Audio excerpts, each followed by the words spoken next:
Go run and check the street. Yeah, that UBI thing. Let's bring that.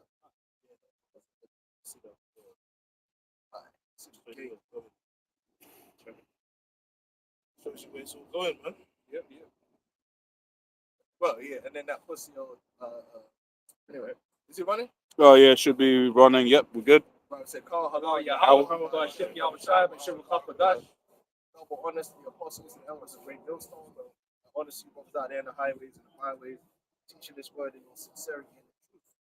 You know, and we're gonna kick it off today with the MOTB. We're definitely in that time. You see the MOTB system being built. Well, it's been built. The infrastructure for the MOTB system has been built. We've discussed that many times before. And then the crises,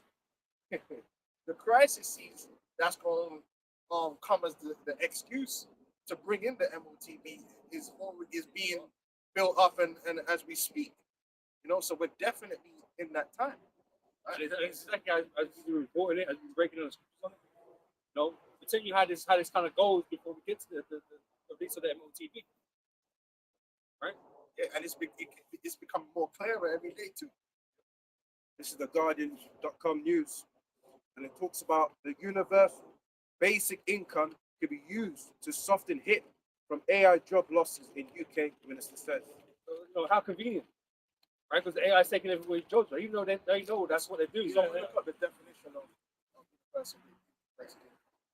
No, there's all this, this technological revolution that we're going through. This AI is so great, it's going to change the world. All it's doing is putting people out of work. Right? That's how it's planned. And then another thing is you gotta put that caveat in there that some of these job losses ain't even nothing to do with AI.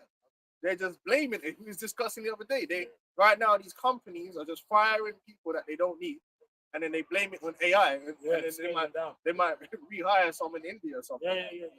But a lot of the job losses really stem back to automation. Yes.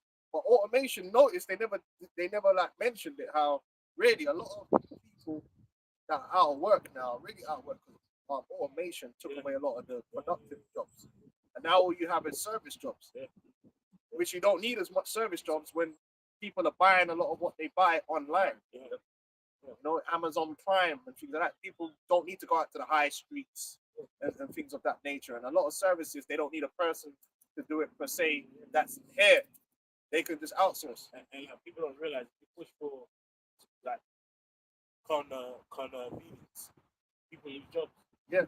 Oh, being able to do things yourself. Yeah. Like being able to, the apps loses jobs.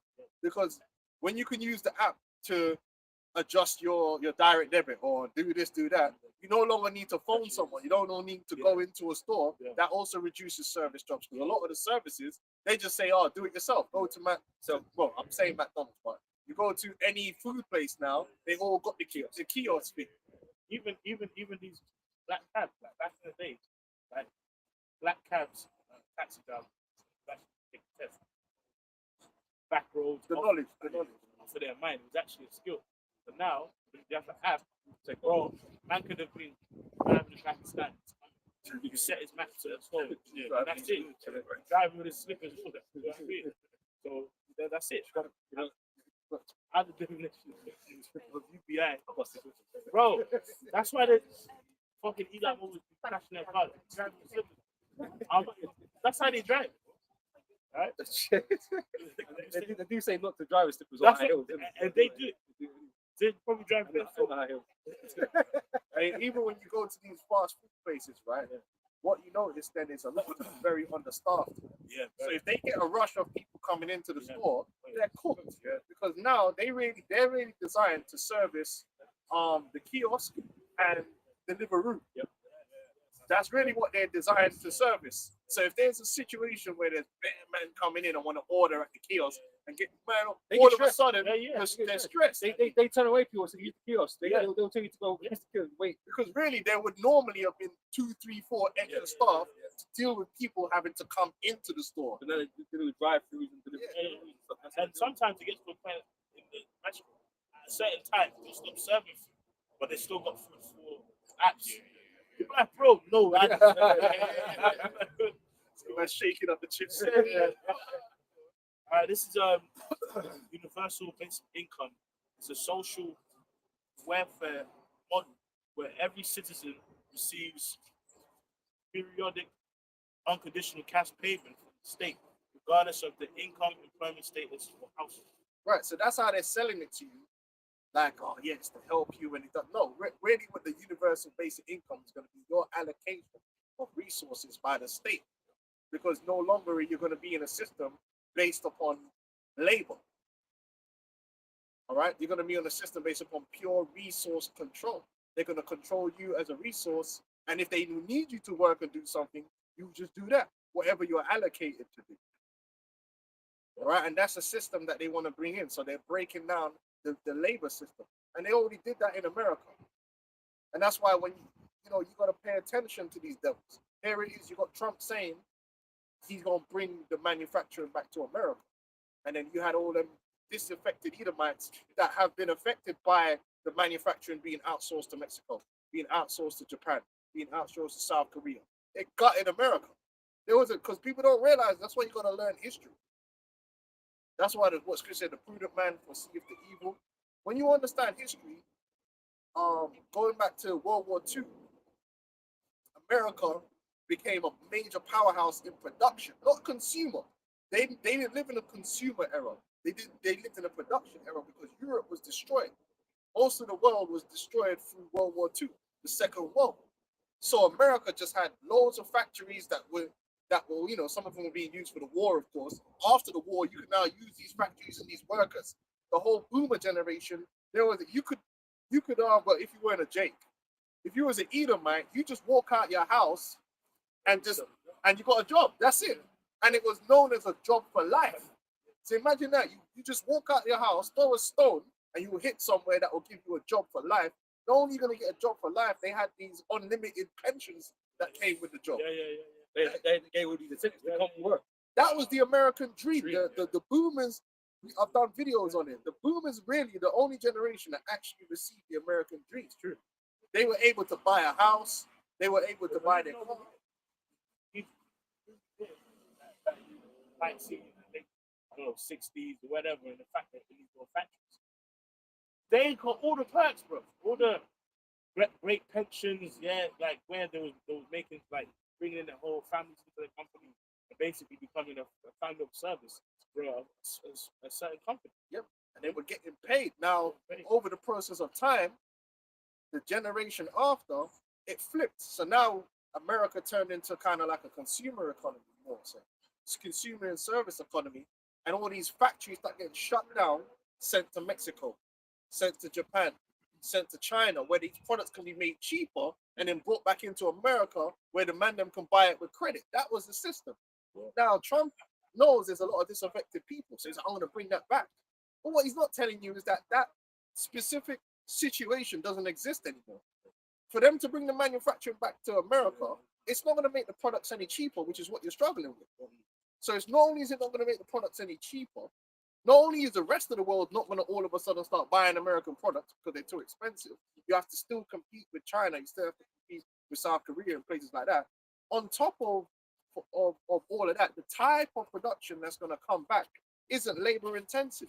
It's not like back in the day in Motown where you had 10,000 people and each man was, okay, you put the wheel on. So just one guy, he put the wheel on, then you had another guy with the wrench. And you on the production line, you got 50,000 men and they're all getting paid to make the car. Now it's just, there's like two men in the, not two, compared to the amount of men that was needed to run a factory, it's the fraction of the men. They're not lower label people, so they're high skilled people. So you ain't gonna get the Joe, the normal baconite that ain't got two brain cells to run together. He can't work in there. You need actual tech savvy guys in there, and the robots is doing everything. So when you build that factory in America, the only thing that's gonna produce is labor to build it, meaning the buildings. Once it's built, it's built. Isaiah 19:14. Yahweh hath mingled the perverse spirit in the midst thereof. They have caused Egypt to earn every work. So Isaiah 19 and it says, no work that Egypt. Yes. Yes, Lord. I got So you got That was information. So I actually put in the downside of UBI for freedom. It says number one, it says the dependence on the state. When income is guaranteed by the government, personal independence is weakened. If UBI is reduced, frozen, or drawn, people become vulnerable to political decision. Exactly, and that's really what they want. So It says that freedom shifts from self-earned to state granted. there you go. And that's really what they want. They want everyone to basically be dependent on the state, rich and poor, free and bond. They want everyone, and that's why they're destroying. They're gonna collapse a society where even people that think they've got money in the bank, the banks are gonna crash and take all of that. The pensions are gonna go. Everything that a lot of people lean on to say this is what I'm living off. They have a plan to destroy it. They're gonna destroy this financial system, and then in that crisis, people are going to be crying out for a way because guess what? What are you going to need? You're still going to need food. You're still going to need water. All these things are not able to be produced by the individual anymore. You can't subsistence farm. So in order for you to get that food, you're going to rely on the system. So that's why the system's going to be like, okay, the government will come in along with the big corporation. Well, we already have this infrastructure. We'll just control the infrastructure. And here, you can have a bread. You can have a bread. Hey, on your chip, it allows you to go into the store and buy this one piece of bread, but only one. You won't be able to buy another one. And that's why the digital money system, the CBDC, is so important, and the digital ID is so important. And it's all being built together to accommodate, be able to have control.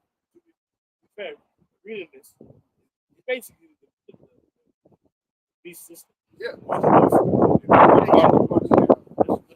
So Isaiah 19 and 15, so like the next verse. It says, neither shall there be any work for Egypt, which the head or tail, branch or rush may do.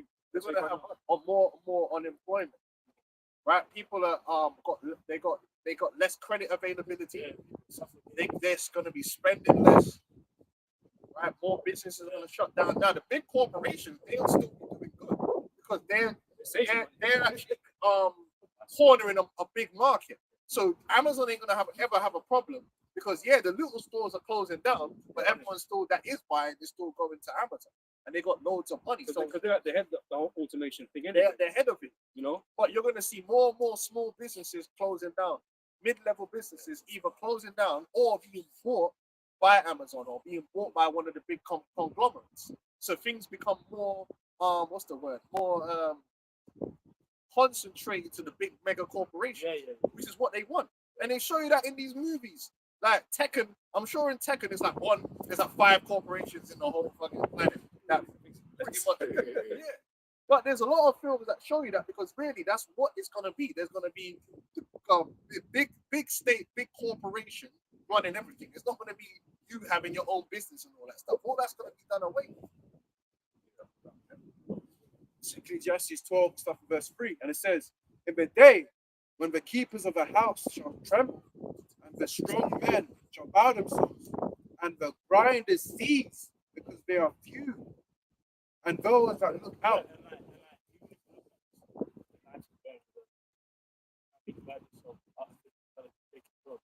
Bro, this season, even like you said, from that time, people don't realize the time.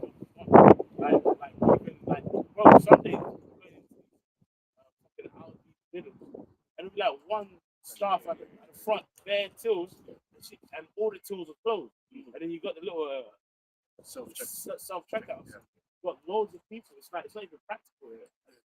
You might have 2 on a conveyor belt, possibly. Possibly. And you might have one assistant at the checkout, self-checkout. Because stuck in the shop somewhere. You know? I'm not saying actually. I mean, like, you know, Jake, man, you have to watch it. Yeah. But I'm saying, do you remember before you could just leave the store? Now you got to scan your receipts. Proper prison stuff. Yeah, man.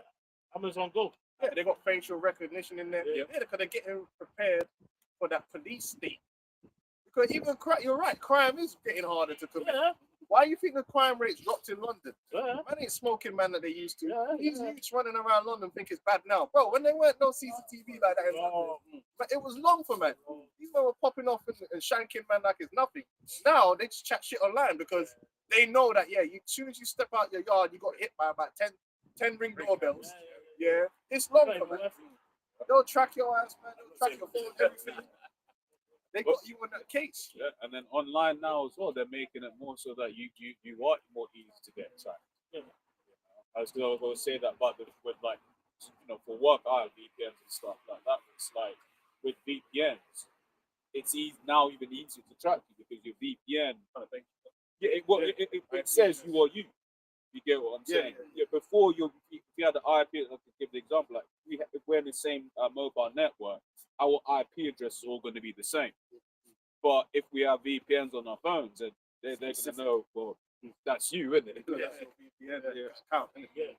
It's sort of like if everyone opts it into the system, you opt out. Well, I know. You know what I mean? Because you got to sign into all these. Yeah, exactly. Yeah. You know what I mean? Yeah. Yeah, they know. And the thing is, we're in a situation now where it's like there's multiple ways to confirm you was there. It's not just one. They can run voice recognition. They can run Bluetooth, everything. Oh, yeah. So if you escape one thing, they'll catch you on another. Oh, you hid your face, but we've got you there wearing that, and we traced you walking all the way back to your house. And then inside your house, man, you logged onto the computer at this time. You put your password in, so it was you. But Because that's how my iPhone from Android, whatever. That's how it works even when the device is off. Because really, what's happening is because there's so many people with Androids and iPhones. What they've actually created is what's referred to as a mesh network. So it's like say my phone is off and I walk past you. Your phone's detected my phone, and then it's all linked in the system together. Eagle Eye. Basically, so they can use multiple different streams of data to identify you and what who you are. It's not just one thing. I got more on the side. Yeah. A bit more. And it says, you said the windows that look out the windows be darkened. And more and more people are seeing that there ain't no light at the end of this tunnel. Man. Now, if you're in America and you got Trump syndrome, and he comes out and tells you everything's great and you're winning, then you're getting gaslit, and you might believe that. But that's not true. And this is why we keep saying this world that this world, the path this world is on isn't for you.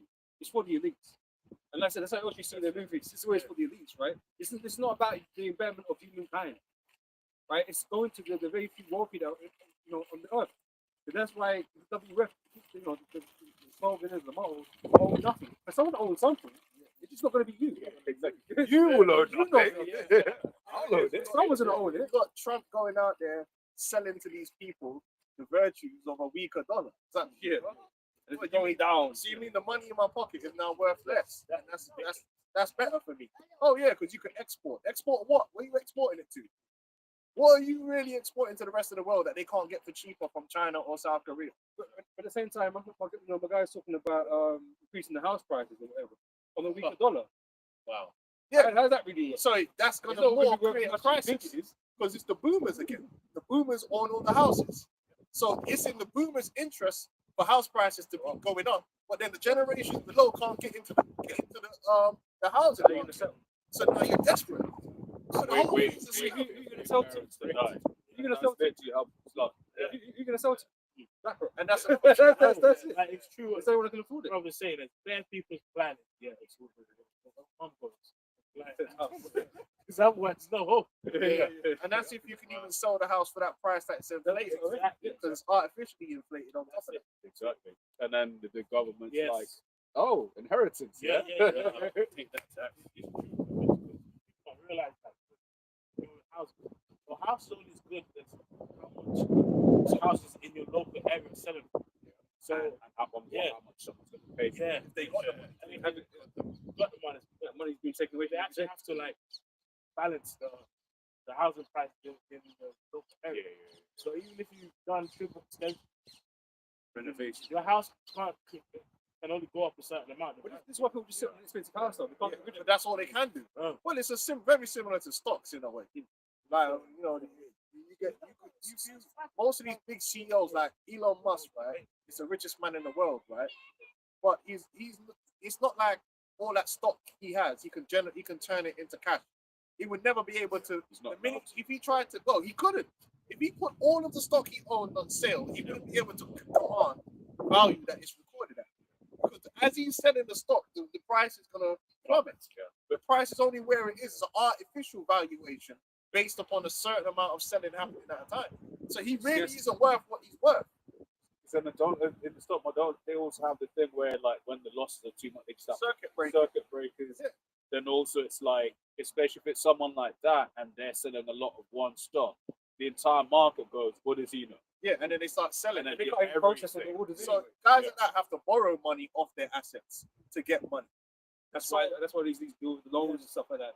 You know, they don't pay nothing for you cash like that. And it says, and the doors shall be shut in the streets, and the sound of the grinding is low. And he shall rise up at the voice of the bird, and all the daughters of music shall be brought low. You know, that's talking about there's a time that's going to come. When it's ain't gonna be nothing.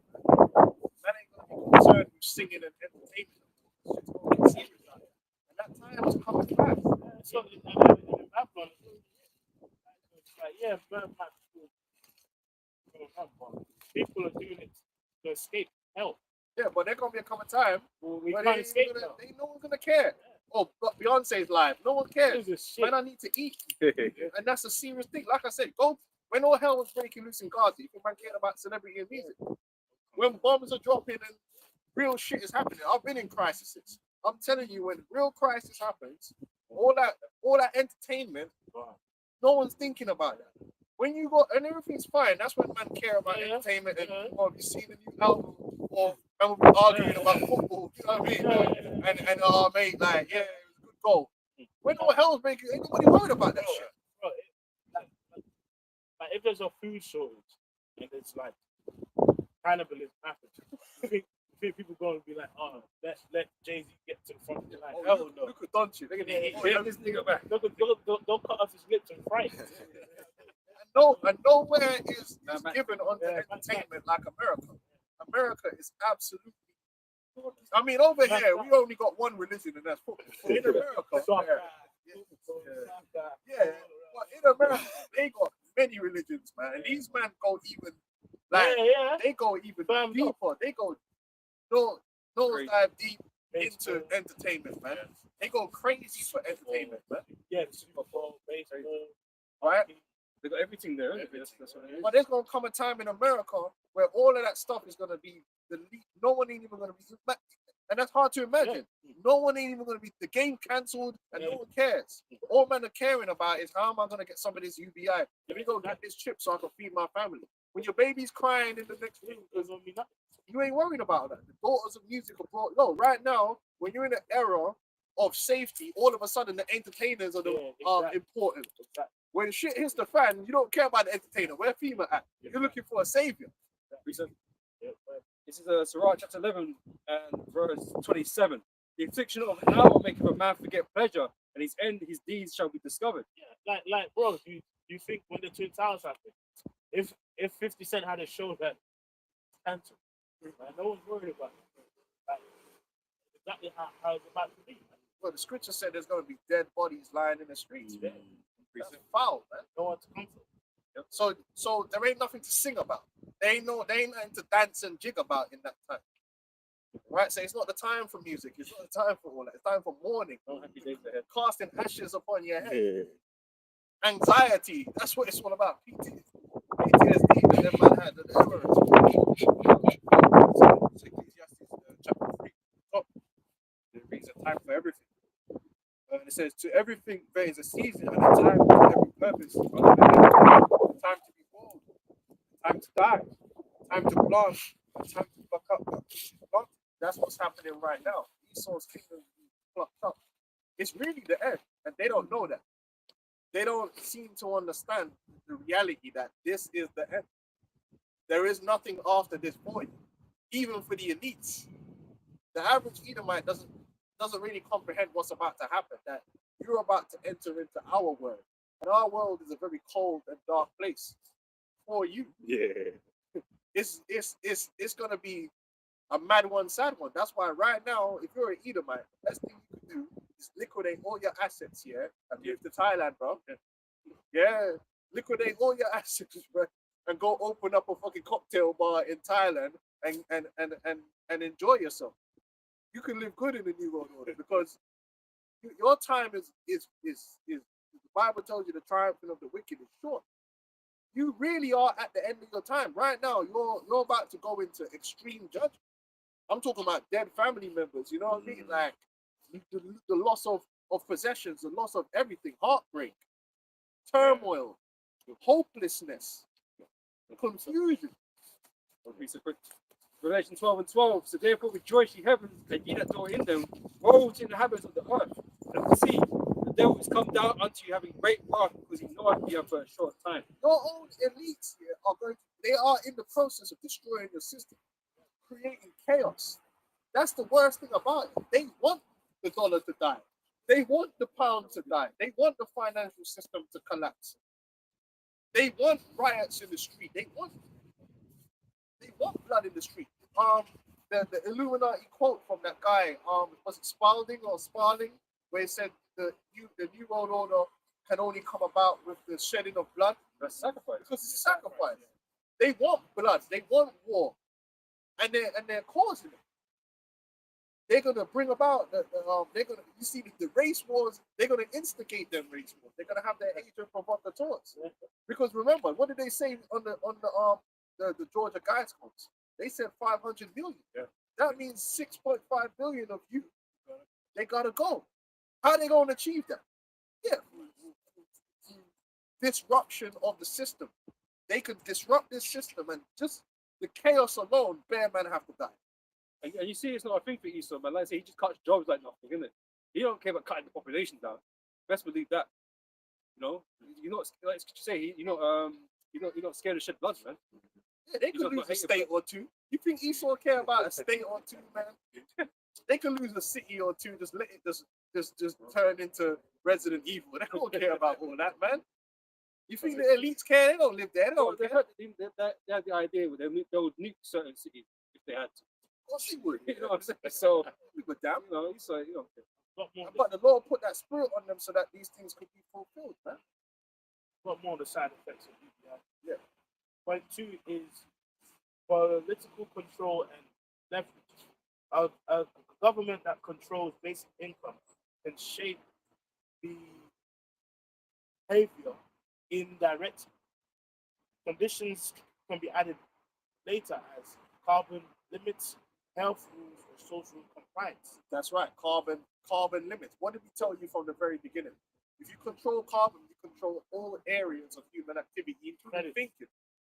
Everything, because everything you do expend or burns carbon, because it's respiration. It takes energy. And that's kind of what they were saying with CBDC. It's like, okay, if you buy a certain amount of meat or whatever, you reach your carbon Yep. I mean, Like clothes has a carbon footprint. everything got Everything. side effects.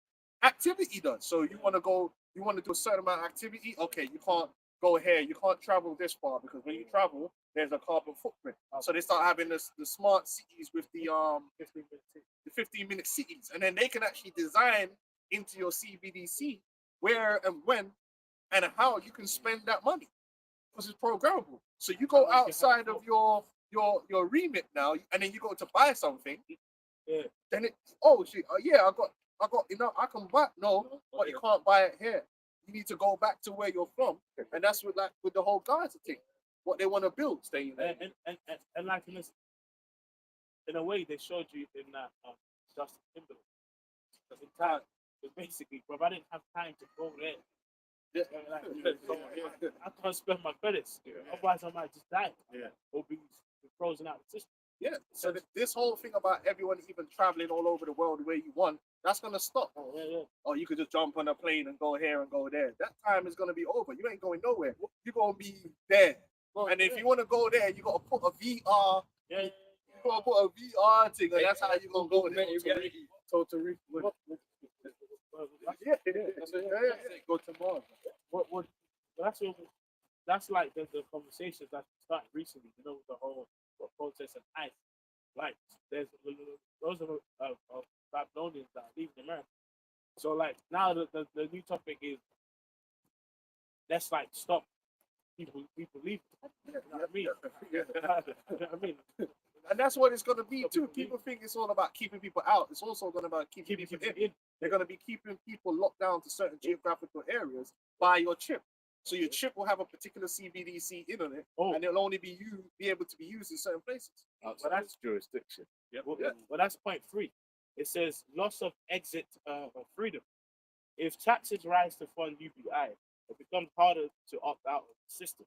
High earners and entrepreneurs may lose freedom to relocate, take risks, build wealth independently of the state. And really, they ain't gonna be no taxes. That's why Trump's sending the low key on it. It's gonna be no income. Because ultimately, in the system of the New World Order with the MOTB, you don't need to tax because no one's earning to tax. The system of money is really just the allocation system of giving you rations. And that's why they also say that what can you do with the CBDC? You can put a time limit on money. So it can expire. So you can't save it. Yeah, so if They don't want you to save they anything. don't want you to save it, and you can only buy what you can buy. So there's a limit on the amount of bread or the amount of water or the amount of electricity that you can use with it. And then it won't roll over like your mobile phone data plan. You know, pissed. Yeah. So you're cooked. You have to restart every month with the same amount or less, and it could change. Because that's fair. Yeah, it's fair. And it can change every month. So next month they could just decide, well, there's not enough bread for everyone, so you're gonna get half the rations. And what you gonna do about it? Nothing. So, on what the elder said, but that's fair because that's one of the talking points, and Esau's using all of these different talking points as a snare onto the people. That's what you're seeing. So what you're seeing is Esau coming out and demonizing his own system. You point out, oh yeah, this reserve banking system is no good. Oh, this is oppressive. Oh, so that when they give you this new system, you think, oh yeah, this is the in thing, not knowing this is worse. This is even more demonic.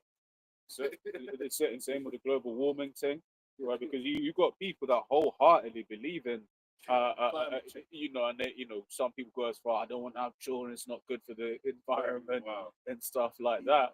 But then, yeah, they want basically exactly. And then, but then Esau's gonna come one day and was like, "Well, you said we needed to act seriously on the climate emergency, right? So, okay, you can't own a car, you can't go anywhere." And they gave those plans out. I remember, you know, the British government, they released some years back, man, their green agenda. And it ends with like no boats, no planes. It's like you're not gonna go nowhere. You think there's some sort of life you're gonna have in the future. No, you're gonna be in the cities, little cities, and that's where you're gonna live. It's really 1984. Exactly that. And because they can surveil you, you might feel, well, how are they gonna know? Of course they know, because the surveillance is gonna be inside of you and all around you. I have 2 points. Yeah. It's point 4 is Yeah, but that. Yeah. It says point 4 is erosion of voluntary mutual aid. Family, community, and informal support systems can weaken. People rely more on the state, less than human relationships, reducing social freedom. So what you won't be able to do is exchange things between people, because one, the products are going to be tracked, but they can track everything now. So they'll imagine like you bring some bread into your house, the system will be able to know that bread shouldn't be here. Yeah, exactly. That's what all these new systems are all about, the smart fridges, and Meaning people can't hoard. so you can't hoard because they know what you got, they know what you're stockpiling, so you can't stockpile, right? And you can't buy for someone else because everything's going to be attached to your identity. Well, it's good. All of the talking points have been coming up recently. Oh, about with the what's that thing in America? Wick, the one that almost got cut off. EBT. Because I was saying, oh, you could just go in and buy it for someone else, and And then they did a thing where you can't buy certain sugary items with the EBT no more. And then everyone was like, yeah, because them people are scoundrels, and yeah, but they don't realize that EBT system is basically going to be for everyone. You're the one that's going to have your stake, your stake privileges reduced. and it forces the companies that don't have the technology to basically filter out what that people are buying. It forces them to get on board with that system. Yep. Right. And then what they'll have as well is that you've got the company towns. Yeah, but they're doing it all. Elon's got them towns where they build the town specifically for the people that's working. And then so we see the Amazon buses. yeah. And they just take Amazon. So if you work in the Tesla town, you might get a little bit extra on your trip. But they show you that. There's a movie called what's the movie, man? It's Moon, Other Side of the Moon or Water Moon. It's on Netflix, and basically in the movie there's a shortage of water in the world, and you got these bands, and you go with the band, and then you tap the band on the machine, and then you get your allocation of water. But some men have got like the bronze band, some men have got the silver band, some men have got the gold band, and then you got the proper top dons. You get the platinum band, which is like unlimited, like you know, it's like in time. Yeah. Remember who used to just do this big pop. So the elites are gonna have their chip is gonna be unlimited, like, but everyone else is gonna have them limitations. It says 0.5 normalization of surveillance to manage payments. Governments may expand digital ID, centralized databases, transaction monitoring. Built right now. Built The inside. infrastructure. Yeah. So all that infrastructure is being built, and you're also being in a software being introduced to it through these banking apps. You go into these banking apps, bro. The app's breaking down your activity, bro. Yeah. Oh, would you? And you like on the Monzo, you tap spending, and it's categorized everything you bought, And when and where. when and where. That's how they know if it's fraud too. So you go to buy something, it's like, oh, you don't normally shop here. What are you doing? Yeah, so pattern matching and stuff. Someone will even tell you how much carbon it costs to Yeah, do oh, it. yeah. So they get you used to that. Everything you do is analyzed and patterned and tracked. So And the club card is like one of the first introductions into. Right now, Monzo know that you've gone to Sainsbury's or you've gone to Tesco. What they don't know is what you purchased. So then now you're getting these odd ones. Club card, because certain times you've got no choice but to use a club card. Like I'm gonna pay 24 quid without them, or I can pay £12. Like Yeah. these are times. We're talking about strawberries. Will be babies, isn't it? No, but you legit see that where it's like, why would I pay double the price? I will just scam up, but then now they're not. Okay, you purchase this, purchase this, and then they're just closing that loop. That's what they need now. Something that's going to come along and be like, oh, you don't even need to scan your club card, just use your card. it ties into the whole system. Even the health crisis, which they created. You know, we still gotta catch up with that thing, but the health crisis is 100% created by these same companies. But now they've created a system where you have no discipline and your health is destroyed by your own means because you're buying all the Twinkies and all this shit. Yeah. Now they can turn around and got the healthcare crisis as well. So everyone's health premiums are through the roof because of the cost of treating all these fat fuckers. But it's true. Like there's a lot of health problems. It costs a lot. Even in the UK, the strain on the NHS. If everybody was genuinely healthy, it wouldn't cost that much. But obviously, there's bare baconites just yamming up the bacon, and then they got triple bypass and all kind of crazy shit going on, right? So now, this is the solution now. Well, why don't we have a system where, we'll give you the healthcare for free, but guess what? This is a stipulation. You now have to have this chip. This chip is going to monitor your health. But what if now that chip is then connected to the system? So it's like, if you buy or try and buy a certain type of foods, so this is where the whole system is going to be one, and that's why you got Palantir. The whole system is going to be one interconnected system of data to control everything about you, because your health is linked to what you eat. It is linked to where you live and what you travel. So if you're going to manage all these things, they can say, take this chip, and you won't have to worry about heart attacks. So we'll make sure that you eat healthy. We'll make sure you don't get cancer. Well, the chip will become the new doctor. Yeah, the smartwatch. Yeah, because it will say, okay, you get a heart attack in 25 days, take 7 days. Yeah, that's true. Because remember, DARPA with C19 talking about a chip that can get the C19.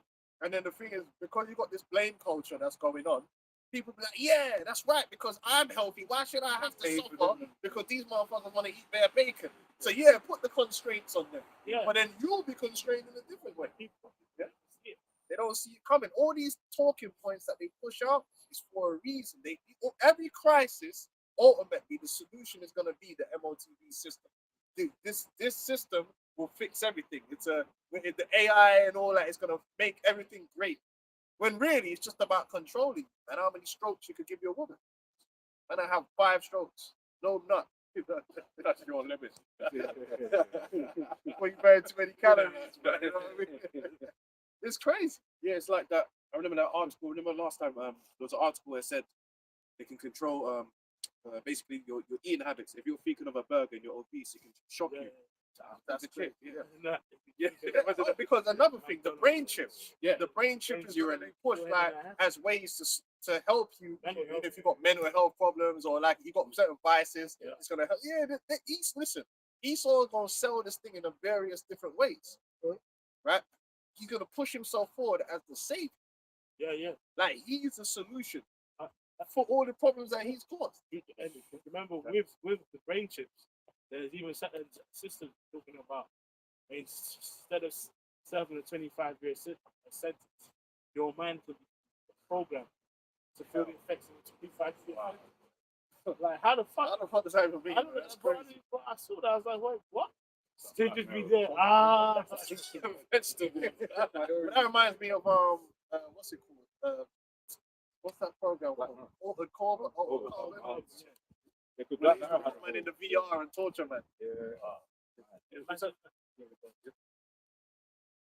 For Psalms 94 and 20, shall the throne of iniquity have fellowship with thee, which framest mischief by a law.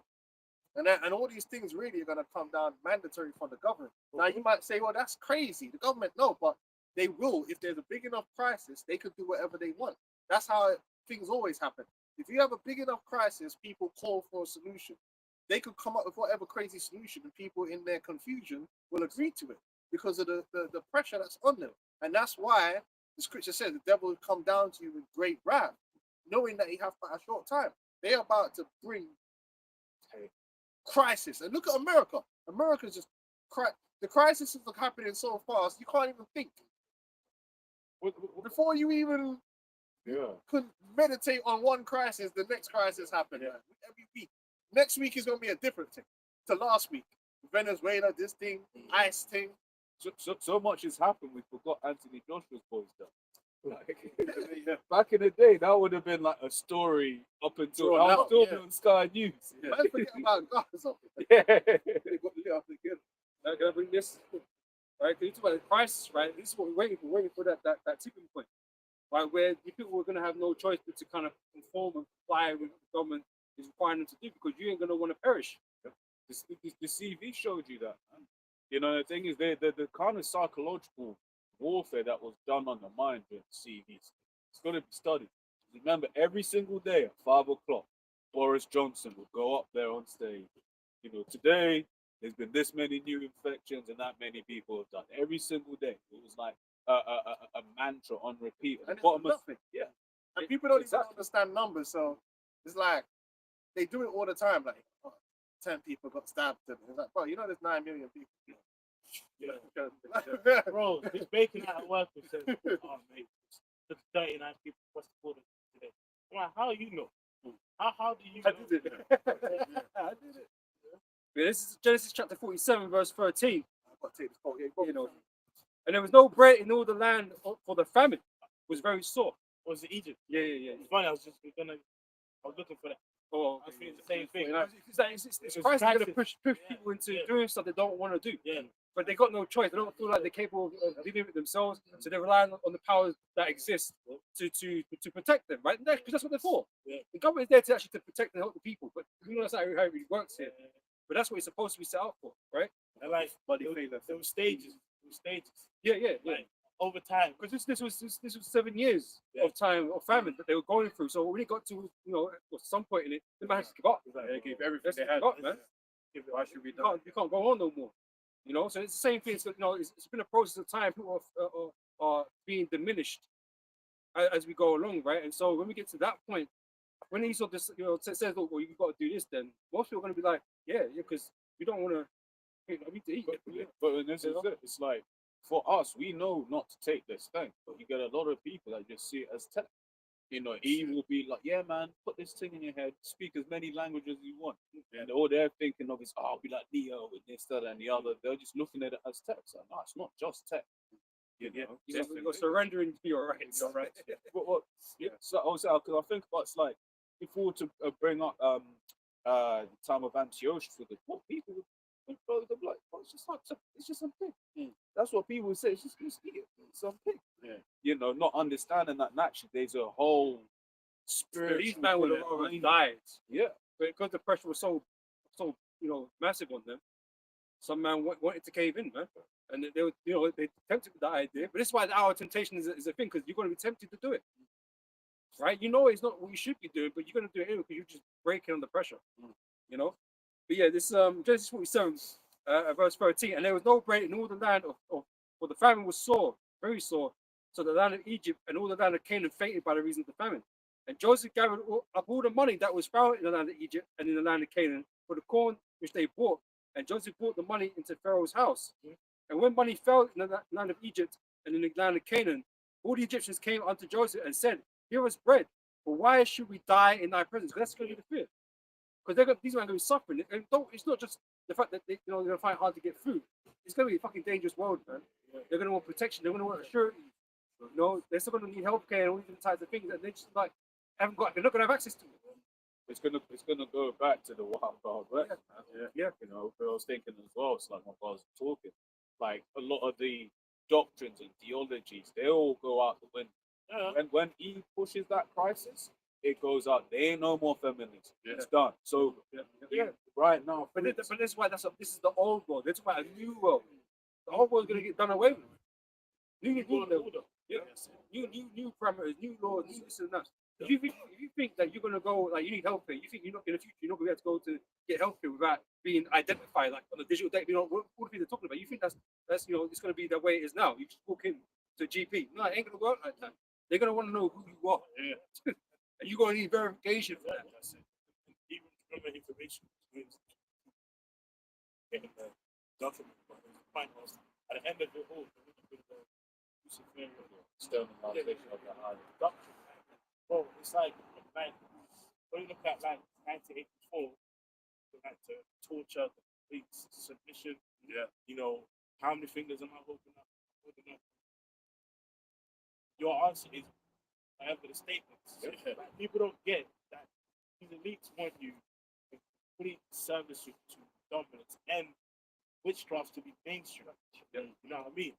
So that's what we say when the feminism and all that's going to roll. It's all bullshit in the first place. Like, all these troops going to be taking Because someone who's a fight and bring chaos. You know, just want to be so how many fingers am I holding? I remember thinking about that's like these teams. Like you'll be in the office. It's a dude, then you can see the star with the Adam's apple there, this, that, and the other good. But I have to Deep address out the the voice. Manly must. Yeah, you know. Big stick. And then HR's like, no, that's a she. Man. They them. Man. Like, But yeah. Well, a future story. Verse 16. Yeah. And Joseph said, "Give your cattle, and I'll give you for your cattle if money fell." And he brought the cattle unto Joseph, and Joseph gave them bread in exchange for horses and for the flocks and for the cattle of the herds and for the asses, and he fed them with bread for all their cattle that year. So at that point, they couldn't sustain themselves without Pharaoh. You know what I mean? Because a person would be like, oh, so how come they give the cattle for corn? But you know, you can just go and kill the cattle and eat. Yeah, but bro, that's a business. That's a substance that you can constantly build it. But now that the damn cattle can't even eat now. But this is the thing: if you murder all the cattle now and eat it, once that food is done, It's done. Right? You ain't gonna have nothing to graze with. Yeah. What you planting? Yeah. None of that's gonna be happening. Yeah. So certain livestock had to stay alive. But Yeah. there's no way you could just milk off your And cattle. remember, it was also a famine. So it's like there was probably droughts happening. Like where They couldn't even feed their own cattle. they couldn't even feed their own cattle. But it's still a book. So it's like, But you know, Egypt can feed the That's cattle what at I'm least, saying. and they can work and do whatever and bring more. you yeah, know? it's like at that point, if you give the Pharaoh at least he's got the resources.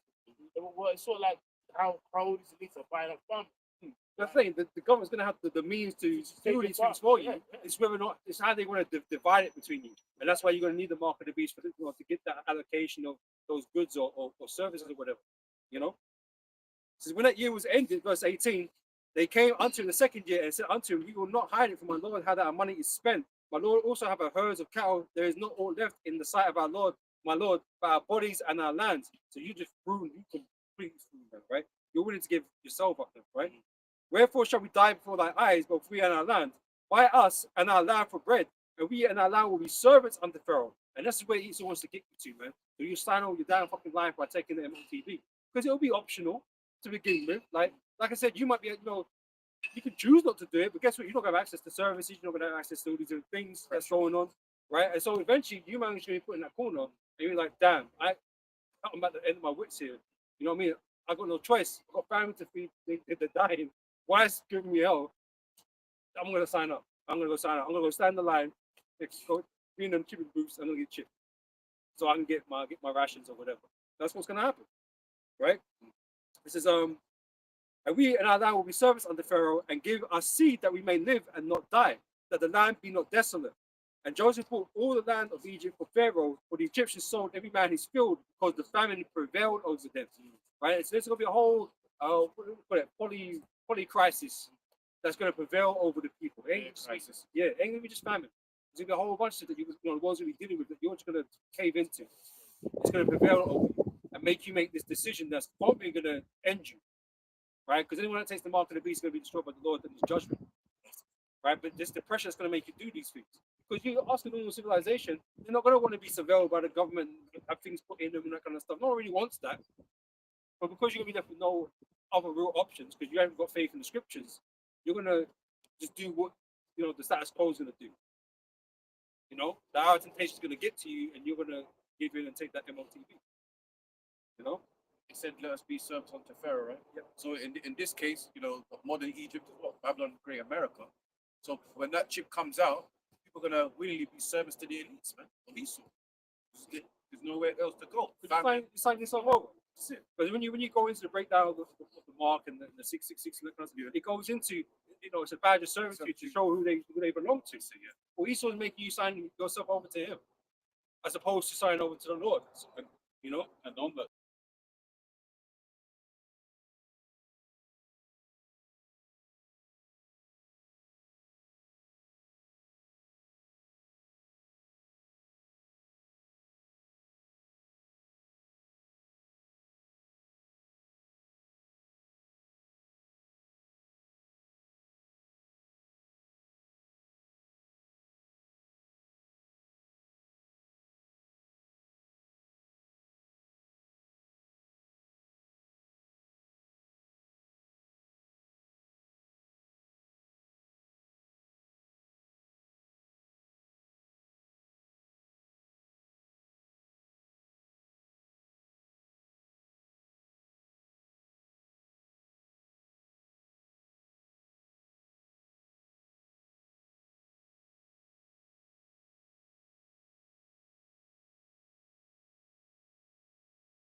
All them kinds of independence. People don't really realize, bro, while you're here,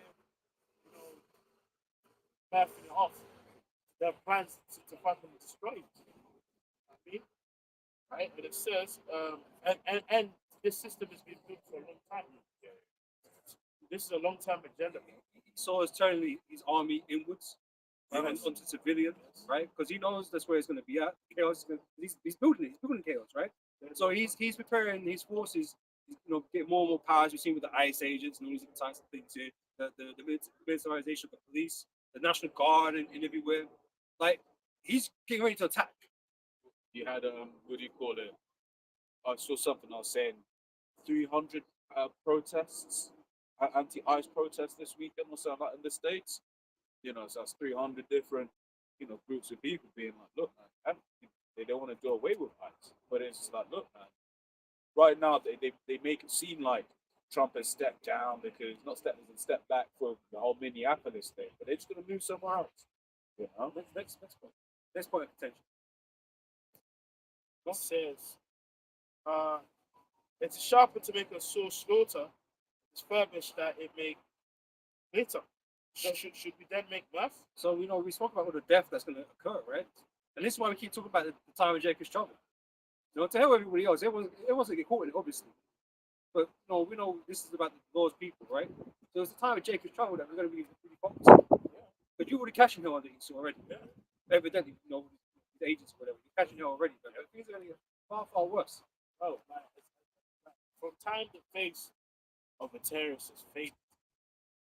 Now, a white lady can be a terrorist. A white lady can get shot while driving a car. And a white man can get pistol whipped, shot in the mouth. Like, that's it. All bets are off. So, because now, and it's like, what's interesting with these ICE troops is it's multinationals. It's like you have Mexican ICE troops. You got. But that was the same with the Jane Home thing. It was all police. Yeah, exactly. It's all people from different countries because I remember we spoke about. I know Alex Jones was covering that type of shit, but they were saying because these nationals they got allegiances from America. Yeah, exactly. So they ain't gonna sit there feel bad about these. Which I'm not sure what it was in Babylon. Like, I just can't remember. Was it when one of them wars they was fighting for their independence against Britain, where they had a lot of presidents coming to fight. I have to look it up. No. So it was like one of them back where like I'll find it first. Fighting for independence fought against them. I'll find it. But you actually wouldn't even be surprised if a lot of these ICE troops just paid for investment. Yeah. You wouldn't be surprised. I wouldn't be surprised if all of those people coming up from the border. Yeah, exactly. Some of them were saying there was a lot of military age men. Yeah. That was their amnesty. When they say they they're going to do with us. Because the mercy is just a paid dude that fights, isn't it? It's like, we didn't do nothing. That's how they always do it. Ephesians 5 and 7:15. See then that ye walk circumspect, not as fools, but as wise. Right? And so we're trying to give you the lowdown of what's coming. Right? Why it's all being done and where it leads to. Right? Because it's all here, written for us in the prophecies. Right? That's why we have an inside take of what's going on. We don't listen to all the BS narratives that take place because obviously they're here to distract you and throw you off. Because everyone's got something to argue about and they're all confused. Yeah. Some might have a little bit of truth here, a little bit of truth there, but they're all confused. They don't really know what's going on. They don't know where we ultimately is because they always think there's a better America than this. Right? There's no America after this. Right? The only thing that's going to exist after this is the kingdom of heaven. Right? Which is moved by the Israelites. By the Yahweh Shai. That's what's going to happen after. Yeah, I found. You got it? Yeah, it was the American Revolutionary War, and more specifically, commonly called the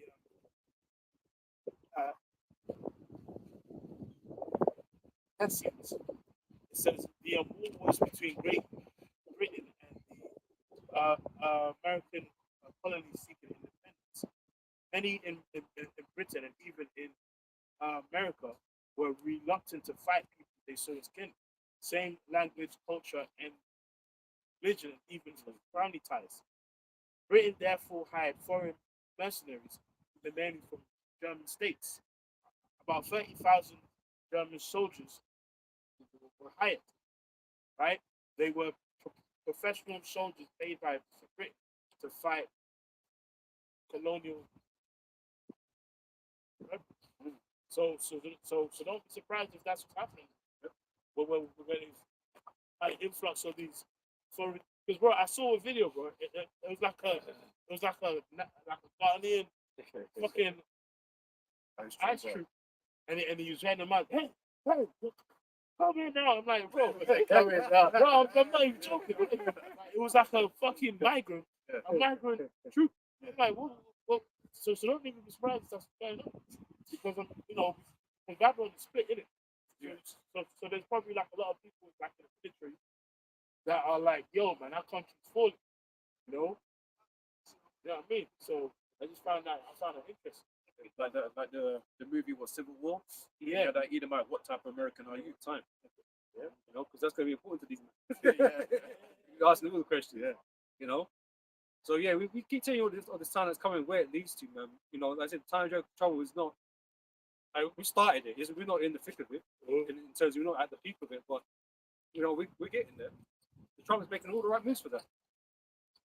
You know, and the chaos he's building up in the world too, and all the other nations and that. You know, it's not been long since World Punk Sundays. And I find it kind of interesting when it said why Britain used it. There was a point that it mentioned speed. Right? It says speed. Hiring troops was faster than raising and training humans. So that's interesting. You know what I mean? Because it's like because it just makes you think this whole thing. You know, ice. The way these guys just pop up from these guys are already obviously trained. Of course, you know they're trying to obviously paint the narrative. It's like, yeah, it's going to sign up and you know get a gun, do what you want. Hey, it's interesting. It's just interesting. I was told apparently ICE was something that existed even before. Yeah. So their operations were different. Yeah. And so now they're being deployed to do what they're doing now. So they've been given greater authority to do what they do now. So I guess these guys always kind of been there. Yeah. I was immigration custody. Yeah. Immigration and custody. You know. No, but they should be given greater power. Yeah, they give great powers. And then when you have the like insurrection, this is you know. Yeah, because they're like they actually repeating that. They come against them. Now you're wrong. You know they're breaking the law and shit. And there's actually there's of a lot of these terrorists now, like ICE troops or whatever. So some of them doing it are already like in ex-military or even military already. You know what I mean? I have a friend that's got a sibling. You know what I mean? That's got a sibling over there, like in the military. It's like it's a kind of like, you know what I mean? Like if you want to do it in the army to get make some money, you can. So I was like, wow, that's interesting. Patriots. Yeah, They want to fit their country. yeah. So You see? So this is Matthew 24, verse 6, and it says, "And ye shall hear of wars and rumors of wars. See that ye be not troubled, for all these things must come to pass, but the end is not yet." So you're hearing about all these these people protesting ICE and that these men left by getting their guns and getting ready to go out on, civil war is going to occur. yeah, Civil war is going to occur. You know, I that dude that was talking madness, the other day. I don't know if he's done anything about it or whatever that is. That's all talk for now, but it's going to happen eventually. military age. Yeah. No, definitely. Yep. Then it says, "For nation shall rise against nation, and kingdom against kingdom, and there shall be famines and pestilences and earthquakes in diverse places." So yeah, nation is rising against other nations. That's what you see in the news, man. See the whole situation with Gaza, the Israeli state, Iran. See tensions between America, Russia, China, and guess what? Even internal peace. Okay, civil wars in America. Yeah, that's going to be turning up here as well, the UK as well. So, yeah, for white nationalists and all of that, left and right business. So there's going to be war everywhere. Yeah, What's that? So we got that second 15. Yeah, I was just speaking to one of the elders from Elder Michael Hunter from Chicago. He says, and he was just saying that in America, the Edomites ready to tear each other apart, man. The left and the right, up and the down. All these Edomites are marking out, man. But that same thing's happening in Europe, man. You got division between the left wing Edomites, the lefties, and the right wing Nazis. You know what I mean? Classism, class war. But that's part of the policy. This can't be divided. Yeah, and now it's funny. We low level bacon acts here. I actually seen good, like a good conversation that brothers been having in videos. Like there are people that were supposed to be, you know what I mean, against ICE, or like you know, Yeah, doing this. yeah. You know, For it. yeah, I'm for it. Yeah. Like those that were supposed to protect the Second Amendment are now. Well, they're Yeah. the don't tread on me, dogs. Yeah.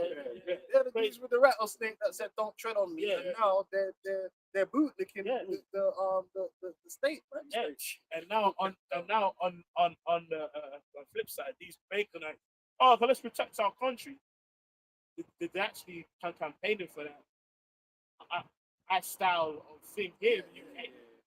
It just shows you fucking these sorts can change the narrative of where people are. These people just follow. These people just follow it. They just follow it. Yeah. It's again just showing you that these Edomites are listen, they're just people, man. They're the mob. No IQ. They're the mob. Esau has always been the mob. Don't let them fool you. Rome is the mob. They're not these high IQ, sophisticated, super intellectual beings that they claim to be. The average Edomite is a low IQ emotional beast, and they're easily manipulated. You know, get them, you know, and then they'll go against their own principles. One they'll have a principle 1 week, and the next week they'll go against that principle because they're emotional. They're emotional. The right wingers were against half of what Trump. If you were to supplant Biden in Trump's position and have Biden be doing everything Trump's doing, they would be losing their minds saying the New World Order taking over, is globalism. Oh, because Trump's doing it, they have to defend it. They have to excuse it because they're now emotionally invested in the cult of personality. And that's the nature of a person who lacks integrity. You should never be invested into a man. Period. You should never be invested into a man to the point where you now change your morals because you don't want to look back. Yeah. And that's how, you know, and in a way, we're all like that a little bit. Because, you know, what I'm saying is, yeah, you know what I'm saying? You know when man, like, you got, you know, you take off your high IQ hat and you become a low IQ civilian. And you're arguing about football, and you know your player's dusty. See, I'm above the argument, bro. Well, you know your player's dusty, but you're just gonna argue he's not dusty because it's all like Xerxes. That's what I'm saying.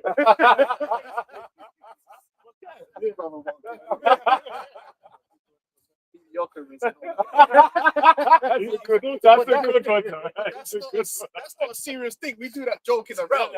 We're not throwing our principles away. We're just having a bit of banter, isn't it? But these men are like that in real life. They'll say they don't. Murder's not correct. Then the guy they suck off does some murder, and all of a sudden it's like, he deserved it. You know, it's like, well, what happened to your principles? No, you don't have any principles. Integrity is supposed to. The Bible says, "Follow not a multitude to do evil." So there's a saying on the islands: right are right and wrong are wrong. But because they've set up this left-right, if you're on the left, anything the right does is wrong, and if you're on the right, anything the left does is wrong, and it's wrong. So you become a hypocrite. You become a hypocrite because when your man lies, you defend it. When their man lies, liars, we don't like lies. Yeah. But your guy lies, you're like, well, bro, Trump was the vaccine president. You know what I mean? But a lot of them was all against it. That's why you can't trust these people. They don't have no morals. They don't have. That's why when they tell you they're Christian, we laugh. Like, okay, cool. What does that mean? Because what moral has no weight. It has no moral weight because they call themselves Christians, but they'll commit atrocities, Genocide, just like that, and they'll justify it. So it doesn't matter if an Edomite calls themselves a Christian because that has no bearing on anything. They will flip. One day it's love thy neighbor, the next day they're dropping a bomb on your head. Like, it just depends on how they feel that day, and there will be a Christian both days. So what does it matter? What does it matter to be a Republican? What does it matter to be a Democrat? No, it's only devils. That's it. And they're Edomites and they're devils, and they will follow the lust of their flesh. So when they feel like killing, they're going to kill. And when they don't feel, they won't. That's all it is. When they feel like lying, they're going to lie. And then another day, they're against lies. It just depends on the day. And that's why there's nothing more dangerous than the low IQ Edomite man.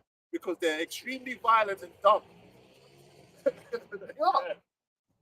they're extremely violent and dumb, and you're about to see it because they're about to go buck wild in these streets and act like third world chimps. Meanwhile, they spent the last 10 years talking about how everyone else is a third world chimp. You ever notice that? Esau will chimp out and it's okay. You chimp out, oh, He's a sophisticated chip. bro, you about to see Esau chimp out. Chip your Rolex. Hey. Since we'll get his Okay, so Ecclesiasticus 7:11. The discourse of a godly man is always his wisdom, but a fool changes as the moon. That's these Edomites. They're really a nation of fools. They're not high IQ at all. children of fools, children of basic. All you gotta do is go on Twitter and watch these men contradict each other constantly. You're like, bro, like, what are you talking about? What, bro? Remember that video this week I sent you? Baconite going into migrant home. yeah. I hate the voices going. Bro, bro, the guy's just in the house. Look at this. This guy, oh what? So have you got a tap there? Have you got a fridge? Like, nigga, what? Like,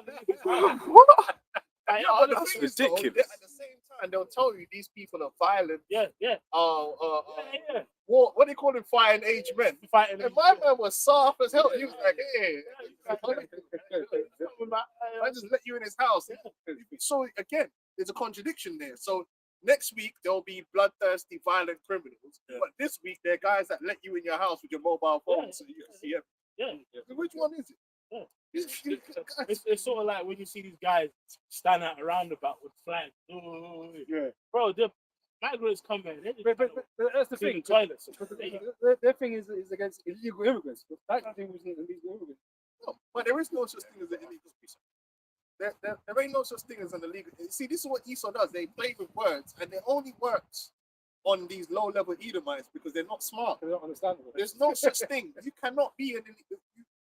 If you're in a war-torn zone, under Esau's own human rights, you could become an asylum seeker. But in order to become an asylum seeker, you need to enter the country, right, and then claim for asylum. This is why the guys get the rubber dinghies, because you can't get a plane. They'll turn you away at the airport.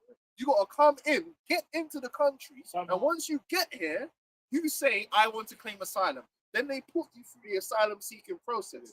If you pass the process, guess what? You're not an illegal immigrant. You're a fucking asylum seeker. If you fail the process, then you're an illegal immigrant. Those are not the dudes getting houses. Them dudes get put in a fucking one of the makeshift prison things, and then they get deported. But before all that happens, the guys in the hotels are mans that have applied for asylum seeking. So they've done that legally, you dickhead. That's why it's got a legal process. But you can't explain that to a high IQ first worlder. They don't understand legalities, do they? Oh no, he was just an illegal immigrant. You idiot. And then running up in man's house talking about how there's homeless people. But most homeless Edomites are there because they're on meth or they're on fucking crack. They're not homeless because they can't get a house. In the UK, no person that's right and sane in their mind should be homeless, because if there's not a home available in your council area, you could just go anywhere else here and they'll put you up. You're homeless because you want to be in that area where the plug is. You could go to Birmingham. How quickly can you go to Birmingham, Nottingham, all these places outside London and get a house? Quick. Obviously in London, it's not that quick to get a house. Like Wales. Well, bro, you get a house like that in Wales because guess what? It's not as populated. So all the homeless men in London that's on the street taking crack, they can get a house in the UK. These asylum seekers, the reason they easily get houses is because they don't let them choose. They don't get to say, "Oh, I want a house in Barking and Dagenham." No, it's like, listen, you're going here, and we got a place for you there. These homeless men ain't doing it, but they don't want a house. They want to smoke crack. So let's not. You know what I mean? They're mentally ill people that are on crack. Let's be honest. This is second others. It's in America, man. In America, they don't have that system. So you could legit want to live somewhere, but can't. In the UK, that's not possible. We have a welfare state. They'll put you in a damn hostel. That's not fucking. Now, why are we playing games for? Like, that's not the case. They will find you a place. If you're really desperate for somewhere to stay, I've seen it. They'll find you a place. they'll find you, bro. Find you somewhere in the South End or Leeds, dingy Leeds. I seen it. I saw the baby in the middle. told you, bro. Them play. I like this is my good city. This is second Ezra 13. Second Ezra 13 and 29. Behold, the days come when the Most High will begin to deliver them that are upon the earth, and he shall come to the astonishment of them that dwell upon the earth. And one shall undertake to fight against another, one city against another, one place against another, one people against another, one realm against another. That's what you see. Racism is coming back in a big way. And these Edomites pretended through the political correctness era, they pretended they weren't racist.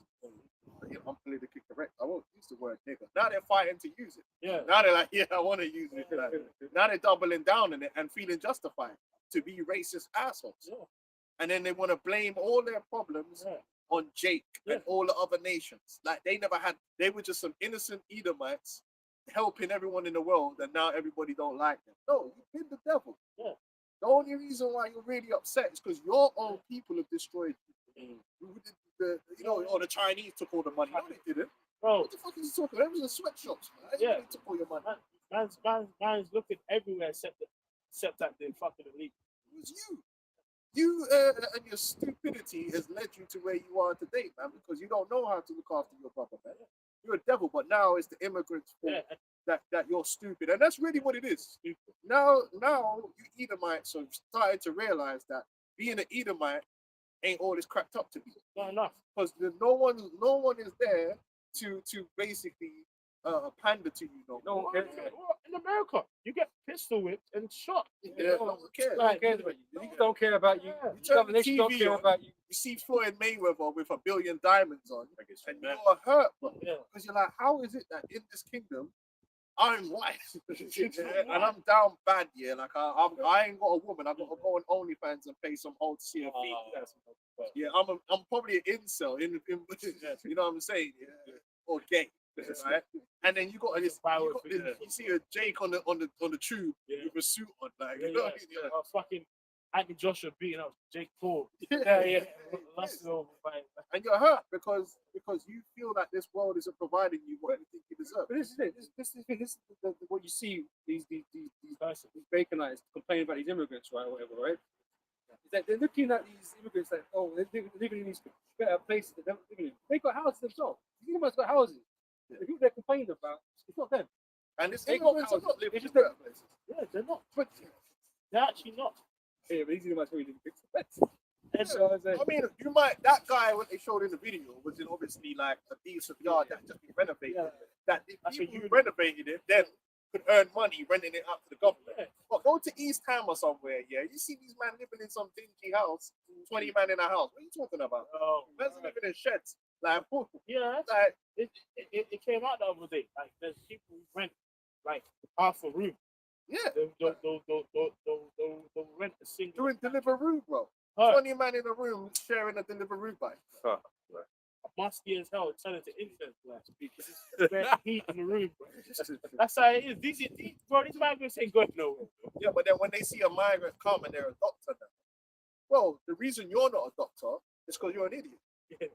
And you know, but we have to keep it 100%. You Edomites need to realize that you had every opportunity. This is the worst thing about these Edomites, right? They're acting like DEI. No, every Edomite has way more opportunity than anyone because you always got the benefit of the doubt. You're always gonna get more opportunity than a Jake because as soon as a Jake does anything, we gotta do it twice as better. Yeah, we gotta do it twice as good. Yeah? And we have to deal with the fact that we get looked down upon. We're gonna get scrutinized more. And even if we do well, man won't even accept that you belong there. They'll just say you're DEI. You don't have to face all that. No one ain't stopping none of you Edomites from being doctors, from being farmers, opticians.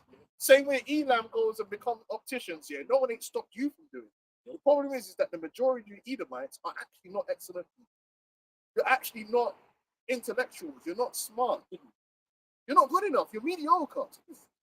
You wanted to be a footballer, but you just can't, man.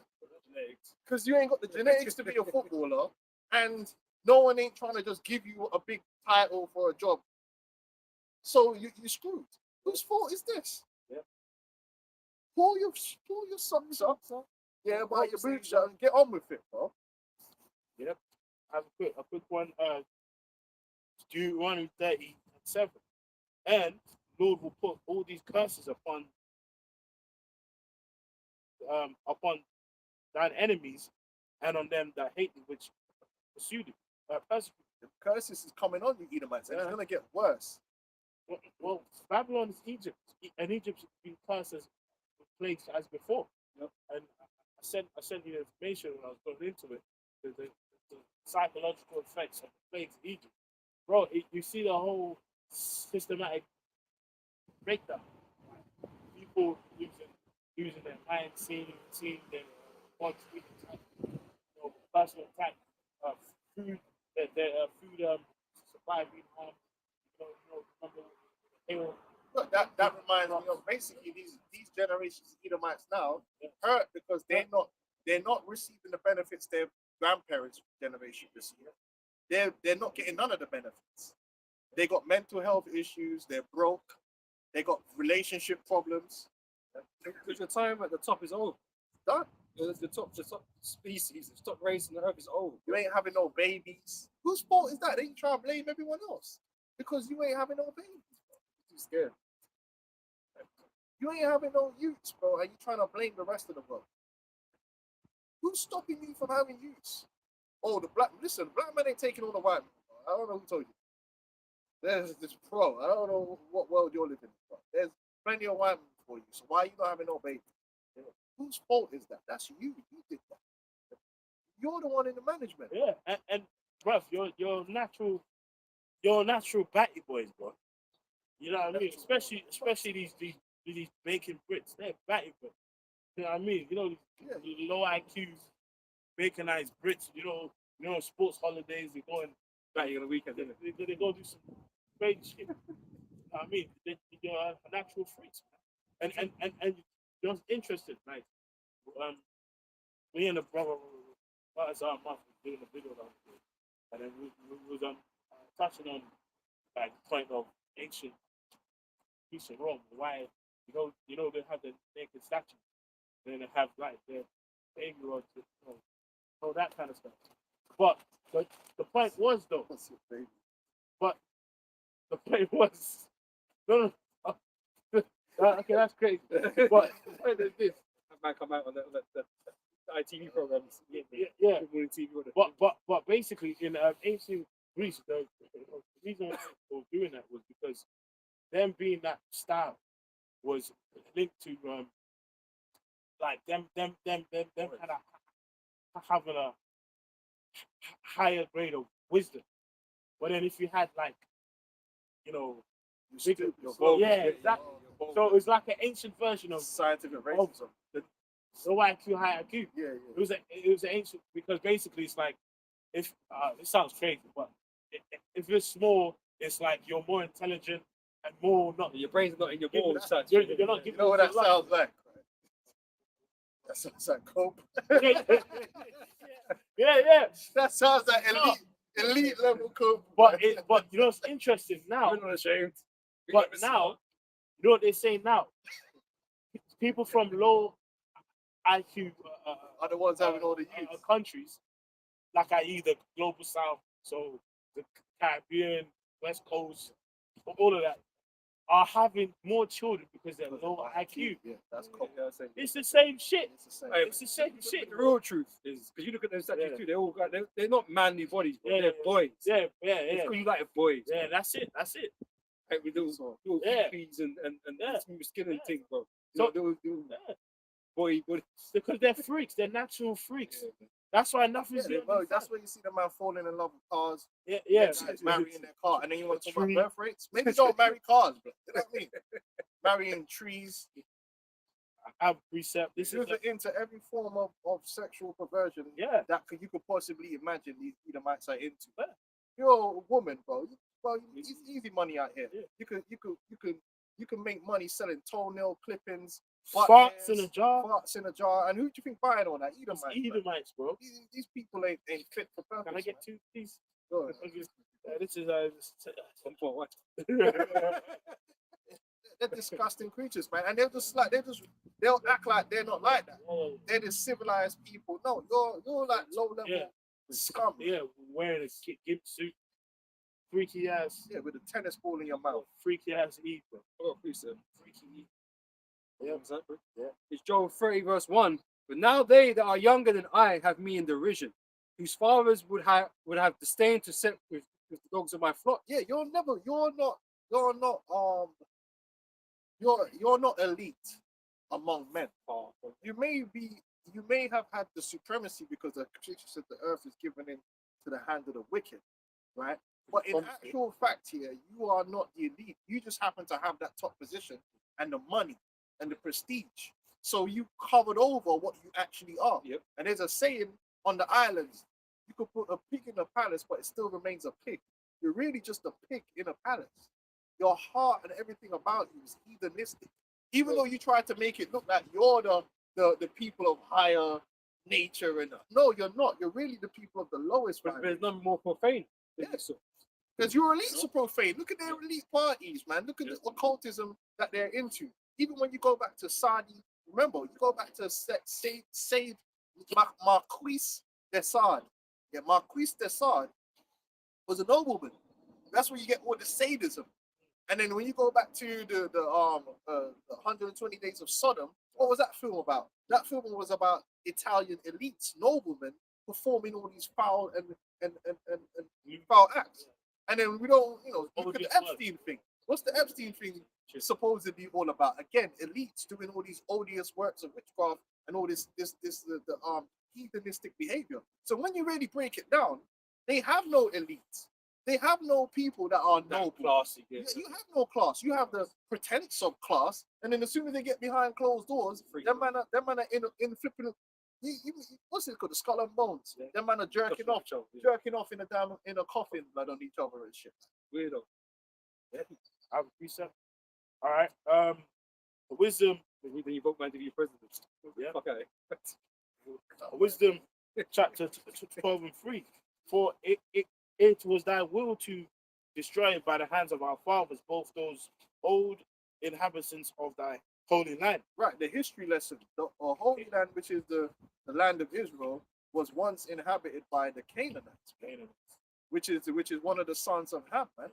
And they're heathens. They're heathens by nature. Yeah. Hamites. And Now Esau would look down on them crazy Africans, but Esau is like that. Well, I saw.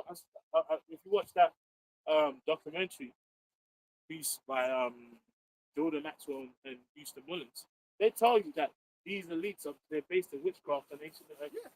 They like that, man. When you see, listen, man, you see them Hamites here with the big plate lips here. Edomites do that. Have you seen the fucking earrings? Yeah, look like lizards. Edomites do everything heathenistic. Like, let's not pretend like they're just all these elves. No, man. He's a big heathen, a big dirty stinking heathen. Even that Edomite woman that time, that video I posted where she was kissing up the dog and she had the dog's tongue in her mouth. Like, only a heathen will have a dog's tongue in her mouth. Man. How do you have a dog's tongue in your mouth? Man? How disgusting that is, man. These Edomites have been getting away with a lot of shit. That's the Edomite thing to do. Yeah. And it's normal to them. It's normal to them. It's nasty. Even when they eat side by side, dogs kissing you, sharing the same plate. There was a dude who was doing that. Sharing steak and kissing Yeah, each other. What the fuck, man? Eating. Birthday steak and shit. Anything that's heathenistic, nudist beach, swinging, anything you can think of, Esau's into it, man. On a high level, like they do it, man. They're furries.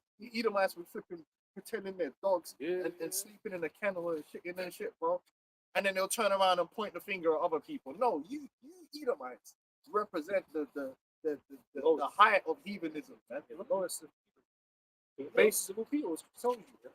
Those was a thing on Channel 4, wasn't it? The guy was always these IT. Watch out for these IT guys, man. Yeah. But this guy was an IT guy, and he was an IT manager during the day, so he's barking orders at people. And then at night, he's getting into dog costumes, man. Yeah. Right, sitting next to his wife. You got Edomites that believe that they're dragons. You know what I mean, bro? No, man. If you actually look up the amount of madness that Edomites are into, it's never ending. Yep. You got remember you had bomb fights. You had what was the other one? Jackass. Yeah. Fucking American. They could do all this crazy off the wall crazy shit. It's funny, but then point the finger at everyone else Shit. and everyone else is low IQ. Even the whole job, like changing room culture. Jake just trying to change and go home, bro. He's all He's the pulling out. tickle balls. I just think about something, right? You know, that was that Mizzy. Yeah, that dickhead, right? Yeah. Right, we don't fucking like the dude. He changed his life, by the way. Good, I'm glad. Right? But the things like the jackasses, that inspires dudes like that. It's true. You know, What Jackass was doing was way worse than That's what way- Mizzy was doing. Well, the one would get on this dude though for going into man's house and stuff. But what are you doing though? You was doing the same Bro, thing. But it was, they you know, used it to was- have bum we fights. There celebrated was a the video big they had shit. back in the day called bum fights. Yeah. Yeah, man. Yeah. What fight was that? No. It was all different crazy shit Always- from always America, like yeah. Okay, but But the main thing with it, they used to get like pay homeless Oh, that's people to pay homeless people to fight. But it was also kind of crazy shit on there. Like, bro, these Edomites, just look at the porn industry. Bro, there's mad porn out there. It's demonic. It's the Edomites, man. No, it's small hands. in a sense, Well, they're Edomites. also, and this is back in verse 5, and also those merciless murders of children. Yeah, they were. Without, So they were. Oh, did we miss a bit? no, Read about the top bit again. it says, "Whom thou hatest for doing the most odious works of witchcraft." These Edomites are into them odious works of witchcraft, beginning with their elites. And when we say odious, meaning it involves feces, it involves piss, it involves blood, it involves children, it involves homosexuality. That's why you had Aleister Crowley and sex magic, and you had the OTO. And the highest level of sex magic is when you get to pedophilia. What a quick scandal. This was 1982, the Los Angeles fetus disposal scandal. The Los Angeles fetus disposal scandal was a 1982 discovery of 16,000 aborted fetuses being improperly stored at Malvin Weisberg's. Sounds like time parallel. No, Marvin Weisberg's Woodland Hills, California home. Right? So basically, if you look at it and you actually see clips of the container driver. So it was just like 16,000 like Jake babies. Heads here, arm here. Industrialized child sacrifice. And then you got all the sacrifice that's happening outside of that. You know, you got the Mark Patrol scandal and all that, man. These Edomites are into that. It says it was called a national tragedy by then President Ronald Reagan and inspired a song by Pat Boone where the fetuses finally were buried in 1985. They was only buried because they was caught. Yeah. So why they in the container in the first place? Nasty, odious. Incest. They're into incest. Incest is part of and that's why they push it in the repeating. Yeah, they do a lot of brother sister. Well, hold on. Let's the odiousness. The Egyptians were into the odiousness. That's why what's it? Is it Leviticus 20?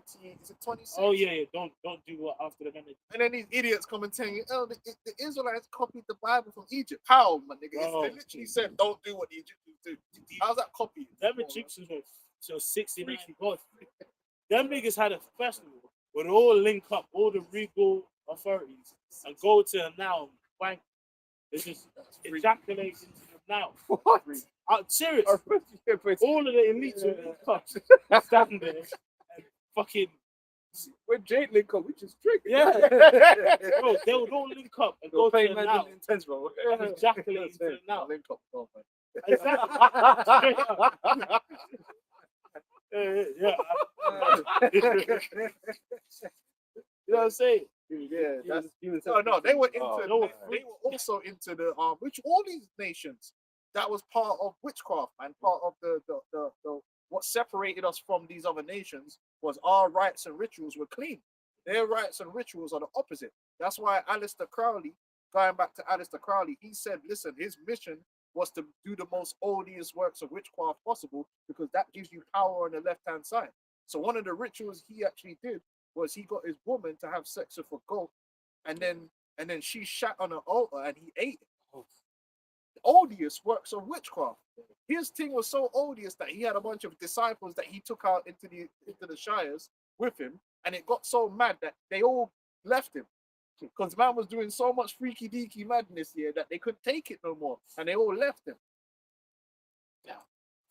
And this is all on record, and all of this stuff is what all these elites are into, and all their little underlings like Cassie and P. Diddy and all these little sex slaves. They're all into all that freaky deaky stuff because that's what they initiate you into. All that odious works of witchcraft, blood magic, and all that stuff. I want you ask for. Okay, yeah, go on. This is the Leviticus 18:3.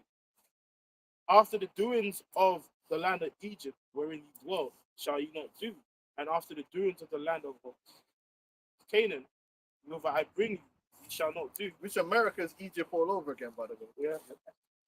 They got all the same. They got Memphis. They got all the same Solomon in Egypt. demonic nature. Canaan, In fact, Egypt. Let me say this, Salakia. Egypt was so freaky deaky.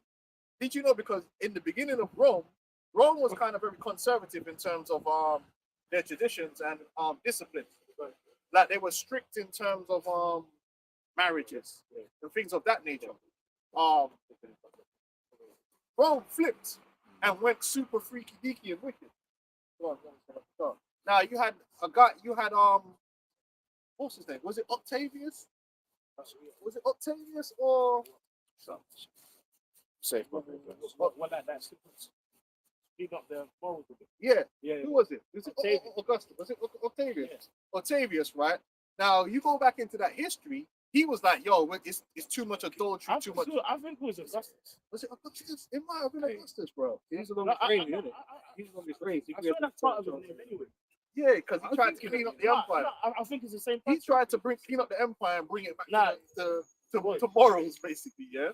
And his daughter all undermined him because his daughter was a well-known thought, yeah? So he ended up banishing his daughter and banishing the poet, the political commentator at the time, who was a poet, who kept exposing it. So he banished her as well. But he didn't save Rome. Rome still fell into abject madness. But at that time, they had something called the same thing. You know, like when these Edomites, they'll fly out to Ibiza and they'll do madness. That was Egypt. But when you go back into Rome, they used to go to Egypt. So the things they couldn't do in Rome at that time, they go to Egypt and just have mad. Do all the madness. And eventually all that shit ended up just coming back to Rome and they just did it there anyway. Right? Wasn't that whole period called what's called the thousand packs? Father, innit? Back to Romana. Like, bro, when it was like music saying after that, fine. This Moral decline, which is what you see. I have a bit on that. Augustus Octavian enacted a sweeping state mandating. Right? It says it enacted a sweeping state mandated moral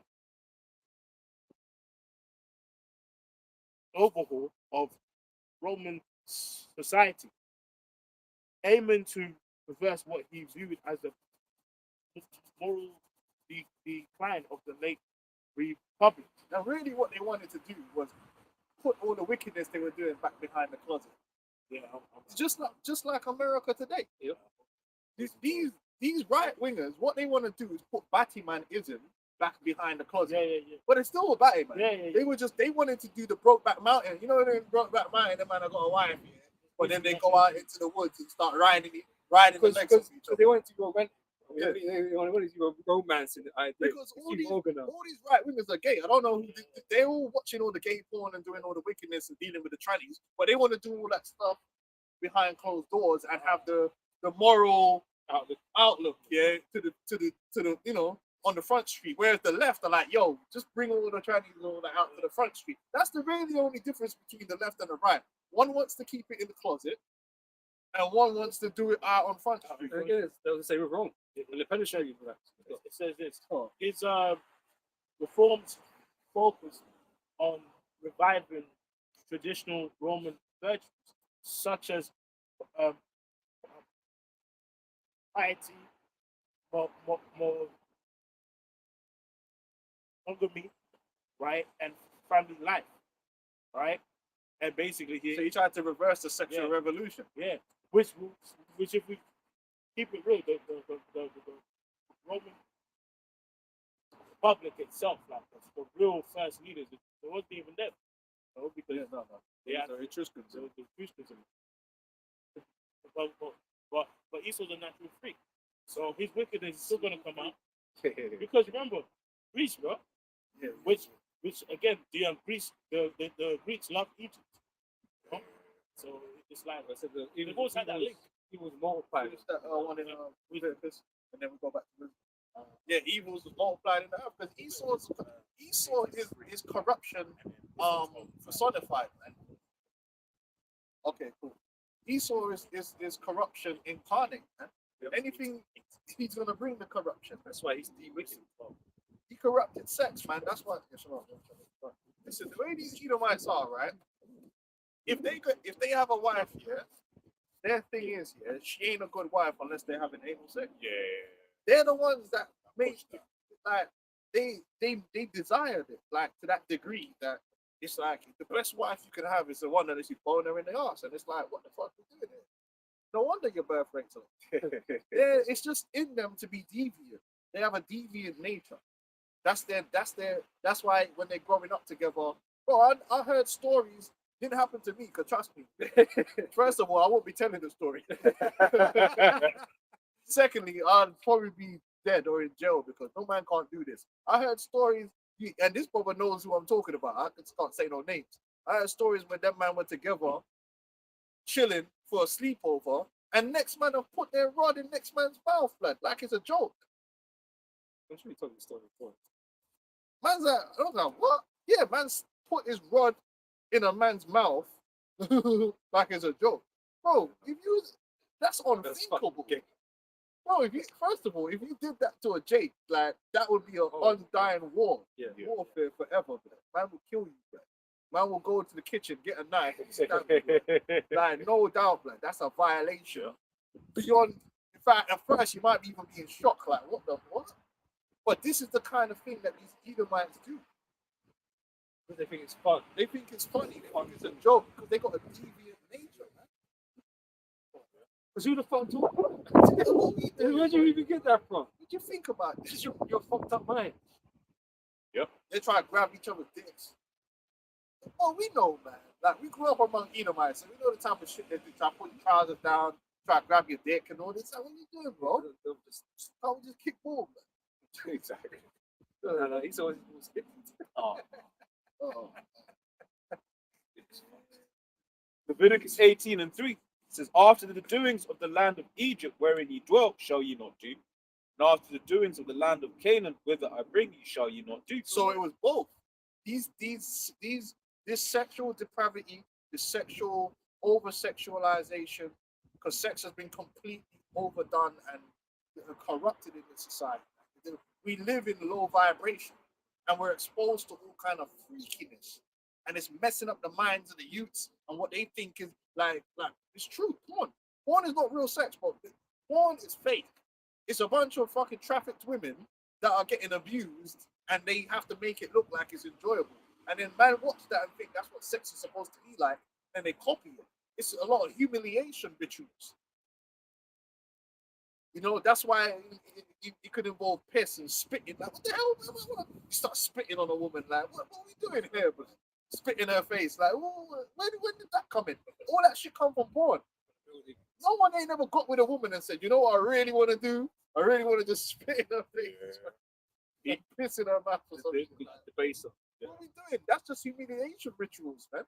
recently the UK made it an offense to, like, for instance, there was a period of time where strangling was the in thing on adult entertainment, and then the UK recently was like, yeah, you're going to jail. Like, if you watch it, if you watch it, basically they banned that now. So Necrophilia, like my man Jimmy Savile. That's a worst part of the odious works of witchcraft. Necrophilia. But you see, notice it says Egypt and Canaan. because both the Canaanites and the Egyptians were into all this wickedness. And Esau, like the brother was saying before he left, Esau follows all of the rituals and the culture of the ancient Egyptians and the Canaanites. So we had the experience, obviously, being in Egypt, we saw things that were really good. And obviously, as we were into Canaan, we was going to see the shit that they were doing as we went through it. You know, and that's the Lord warned us, don't do what these men do, because this is why judgment's coming upon them. You know, why they're getting murked right now, because they're all these things that they've done. Oh, you're going to go in the land, but you're not going to follow them after their way. Otherwise, you're going to end up the same way. Yeah, that's a good point, because it's like all of the stuff that we've been seeing here. We go. No, you don't do that. It's insane. It's insane. The sex has been destroyed in this kingdom, man. Yeah. It's overly done. They use sex to sell burgers, man. It's mad. I was saying to a brother the other day, we actually don't know what it's like to not be sexualized. As a man in this society, you're aroused 24/7. It's not supposed to be like that. The testosterone is getting triggered like for sex all the time.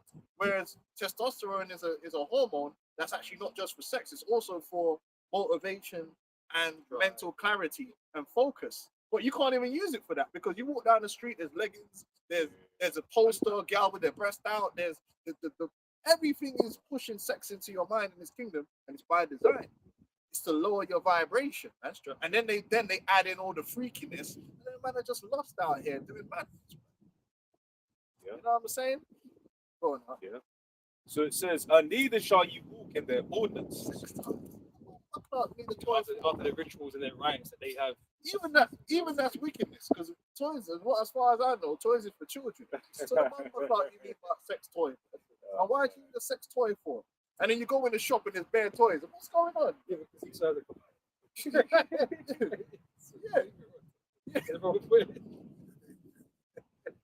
think about it, that in itself is madness, because why do you need all this extras, man? You don't need no extra stuff, man. Trust me, I don't need it. The Lord gave us the only thing we need, and we can use it. But these men have got all kind of mechanisms and all kind of vibrators. What the fuck you need all that for? And the thing is what's like they go beyond the scope of like for instance, Edomites all have ones that are phalluses that are shaped like dog ones, horses and stuff like that. So what's going on? What are we doing here, man?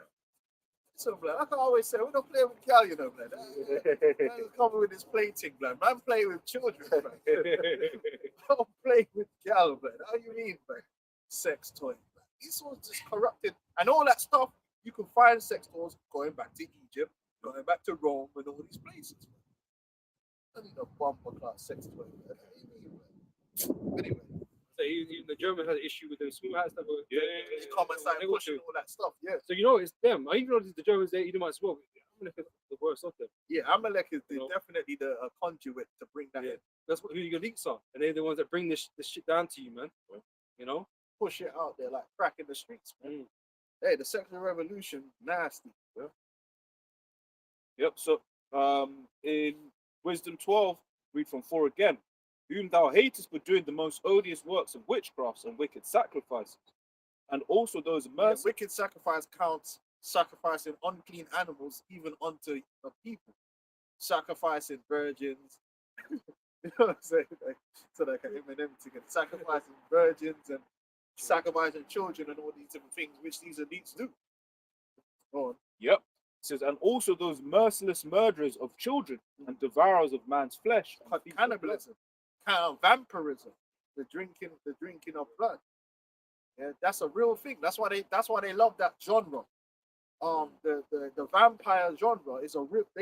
People think that's fictional. It's not. It's a representation of what actually happens in real life. The act of vampirism, for the blood is the life. So they believe when they drink the blood, like they're taking in life force. Yeah. So they're really into drinking blood. It's always represented by elites. Yeah. Well, yeah, they always represent that the vampires is on account, like living in a castle or something. You got peas. They never broke. They never seen a broke pocket vampire. Just got like a melody.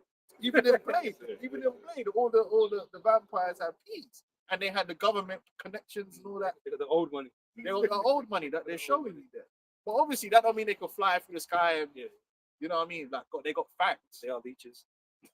That's just a way of dressing it up. But the reality is they do the drinking of that. It's not unheard of. It's the Canaanites were doing it, and the Egyptians were doing it. Yep. Go on. Goes on to say, with their priests out of the midst of their idolatrous crew, and the parents that killed with their own hands souls destitute of help. Now, people do that through the abortion as a way of doing that, but there's actual families of witches or warlocks that get women pregnant for the purpose of ceremonies, man. And then the girl will be pregnant. They won't tell no one they'll be pregnant or whatever, and then they'll sacrifice a child. In fact, the pedophile rings do that. They get the girls that they have in the pedophile ring pregnant, and they hide them away, and they got doctors on the team. Yeah. And then the girl will have a child, and the express purpose of the child is to then go and sacrifice that child. That happens. Yep. Sabrina went into all that, man. You know, Oh, yeah, went into all of that, and then not just that as well. One thing that I found interesting about that show, right, is they showed how willing the participants were for these things. Like, you remember the one where it was like to eat her body or whatever, what have you. One of the characters basically was hoping. She was like, "Oh, hope maybe it's me this year. Yeah, maybe it's me this year that I can offer up my body for the coven." Well, there's families Yeah, like that. People don't realize there's higher level witchcraft family, just like in Hollywood. Higher level witch warlock families. That's why you don't want to be born into one of these families. 100% you're going to be molested, because once you're born into them families, you belong to the coven, man. They're not going to use you. And that gets exposed. There was a program they showed on Netflix. You had the two twins. What? That's what it's called. What are you talking about? It's called Blackbird. Two guys, isn't it? And one found out that it was abusing some. Yeah. You know what? They were twins. And okay, yeah. Go watch that documentary. These were aristocrats from out in the countryside. And then one of them got amnesia because he got in a car accident, and then his brother had to explain to him, yeah, our mother was having sex with us since we was young and pimping us out to her friends. Yeah, but that's a real thing. That's a warlock family. There's families like that, man, that they know they're into the deepness. Just like how in the islands, you got families that's into the obeah, and they pass down the obeah from generation to generation. Or you got the Santa Maria nuns, you know what I mean? Like, it's the same thing among Esau. They got whole families, whole villages, that everyone's just a witch. You roll in the witch, and they're all part of a secret coven, man. Oh, what was that one? Sorry, that A Wicker Man. Wickham. Okay, now I was thinking, what's the one, the British one? It's called. It's part of the Cornetto trilogy. Hot Fuzz. Oh, Hot what Fuzz. the Hot the Fuzz. comedy thing? Yeah. At the end of it, you can basically see that they were all basically witches and warlocks. Yeah. In it. Yeah, there's whole towns. Elder Ramato talks about all the time, because he gets them out. You go into a town and it's just bare spooky. But these witches, they ain't gonna tell you, but they know each other, and they're all part of a coven, man. You fuck around, get caught out there, they might sacrifice your ass, man, and the police is in them. Same thing in America too. Well, Hollywood's one big witch coven. No. The Blackbirders, that's the one where the pedophile guy. That's not a documentary. That's based on a true story, but it's not that. There's the one on Netflix where it's actually two twin brothers. I forgot the name. I'll send it to you later. I'll post it. Yeah, and you go through it, and it's him, the one brother, recanting to the other brother what their life was actually like and why he don't like his mother. And then it turns out, yeah, she had sex toys up in the attic and all that shit, man, and pictures of them. Yeah, and she was bringing him to London and giving him to certain men that was in the ring, in the coven, to be used. Yeah, they have their children be used for them purposes, man. And then them children grow up, have children, and it's the same thing. It's like these temple halls, basically. Yeah, they have pedophile rings that they'll give a female pedophile and a male pedophile, and they will get together and have children for the express purpose of molesting those children. Oh, you don't know about that? Hey, but this is Canaan all over again. And this is where all these rings, these pizza gates down, they'll yeah, that's what it's all about. Right, there's various scandals that if you go on certain there's YouTube channels that these things have been exposed before. These things have come out. where the mom's in on it, the grandmother's in on it, everyone's in on it. Like, everyone's in on the madness. Generation of wickedness. So then when you look at the Clintons and you look at all these elite families, that's basically what they are. They're elite families that are deep in the witchcraft, and they're just passing it on from generation to generation. And that's why we get the Epsteins, the Ghislaine Maxwells, and all these type things, because they're all in it. They're all in it. They were born into it, the wickedness. Go on. But then you might get a couple man that get brought in. And you go into the music industry, then they bring you in, and then now And you right up for the baby. you have to go to the Next thing you know, you're gonna blow up. Good. Love it. It says, Wisdom 12 and 6, with their priests out of the midst of their idolatrous crew, and the parents that killed with their own hands souls destitute of help, that the land which thou esteemest above all other might receive a worthy colony of the Most High's children. There you go. The Lord ripped them Canaanites out of the land. But can we go back to Leviticus as well? Because it lists all them sexual depravities that the Lord told us not to involve ourselves in. Yep. And the minute you get involved in witchcraft and all that wickedness, sex magic involves all of that nastiness. You know what I mean? It involves dealing with your sister, dealing with your mother, your father. Like, for instance, man, we know, you'll know who I'm talking about. One guy we know, he was dealing with his daughters. Spooky, and we're talking about Jake. Spooky ass Jake, man. He would come and collect his daughter, take her out. Imagine, man should have known it was spooky. Imagine a man coming and collecting his daughter at like 10 p.m. and bringing her back at like 3 a.m. What kind of spookiness is that? Like, I know. What it took you, man, taking his daughter too, though. Yeah, like, what are you doing? Man would come and collect her, and then he would come to the yard, and obviously, natural thing is, you come home, you can sleep with your woman. No, man was sleeping with his daughters. Man was sleeping in the bedroom separately in the bed with his daughters. Then come to find out he was molesting all of them daughters, and they were like, all girls, right? And then when he went to court, he said, yeah, that I got the information from a book that to get power, you got to take your virgin daughters. Yeah. And that was, so you got to be careful, because man get into all this witchcraft stuff, and there's that's part of the thing. Dealing with your daughter, doing all kind of freaky business like that. The Aleister Crowley sex magic thing. That's why Ciara and Justin Timberlake had that song Love and Sexy Magic. They were talking about sex magic. The art of using sexual experiences to create talismans and to manifest power. This is real stuff, man. We're supposed to reject it though, and trust in Yahweh Hashem Yahushai. So back in Leviticus 18, verse 4 says, ye shall do my judgments and keep my ordinances to walk in them. I am Yahweh your power. You shall therefore keep my statutes and my judgments, which if a man do, you shall live in them. I am Yahweh. Verse 6, none of you shall approach to any that is near of kin to him. Yeah, so the family ramming thing. You ain't supposed to be doing all that family ramming, but it happens, and they push it in the corner now. So there's one of they push it. They'll purposely push it, because the people in the porn ain't family, but they'll push the titles and stuff because they want to get the idea in people's minds and push it out there. But that's the witchcraft that they do. They do the family ramming. Like I said, the documentary on Netflix shows you that the mother was dealing with her sons and she was pimping them out. So they were doing the family ramming.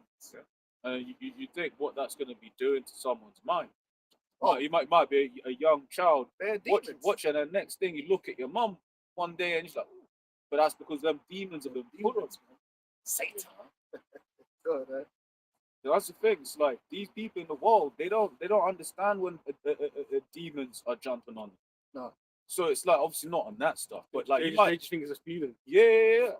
I've seen it, but I've seen because I've been around the foster care, and a lot of the foster care is basically bare pedophilia, bare youths that have been touched by their uncle or their dad. A lot of times it's their dad or their mother, or a combination of both. And then what a lot of times what you see happening How often is it women? It's more than what people know. A lot of women are also part of and that's why they get under the radar. In fact, the rings usually use women to get the children, because people, when they think of a pedophile ring, they don't understand that women would be involved. Yeah. But of course they are. What the fuck? It's just wickedness, man. Ain't just men, but they want you to think that so that when the woman is talking to the kids, you don't suspect, yeah, she's about to grab them up because you think, oh, women are safe. No, hell no. Yeah, so them women are definitely involved and enablers too. And like I could give you examples where the girl was getting molested by the father, but then he was also molesting the son, and then the son also molested the sister too. And then he grew up and he's molesting people now. You know what I'm saying? That's a real thing that happens. Yeah. Bro, it's the reality, man. A lot of that goes on. That evil was multiplied. The evil is multiplied, man, and spread because they got demons on them, so they become deviant. Yeah? Go on. Yep. So it says, none of you shall approach to any that is near of kin to him to uncover their nakedness. Yahweh. The nakedness of thy father or the nakedness of thy mother shall thou not uncover. Yeah, you ain't supposed. I mean, that should go without saying. You ain't supposed to deal with your mother, but they were doing that in Egypt for ritual's sake and for lust, and they were doing that in Canaan, and they're doing that in this society now.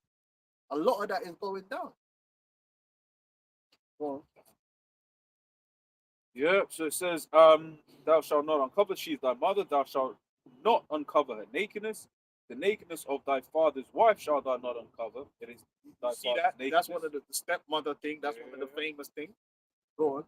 Because that once again, it's like that's that easy entry point that Esau is using in someone's mind, because yeah, it will start with like stepmother, but then that line between stepmom and mom then can easily get blurred, man. It's perverse. It's perverse, and that's one of the things Esau's push once again. So we understand certain things, certain thoughts may come into one's mind, and immediately, yo, what?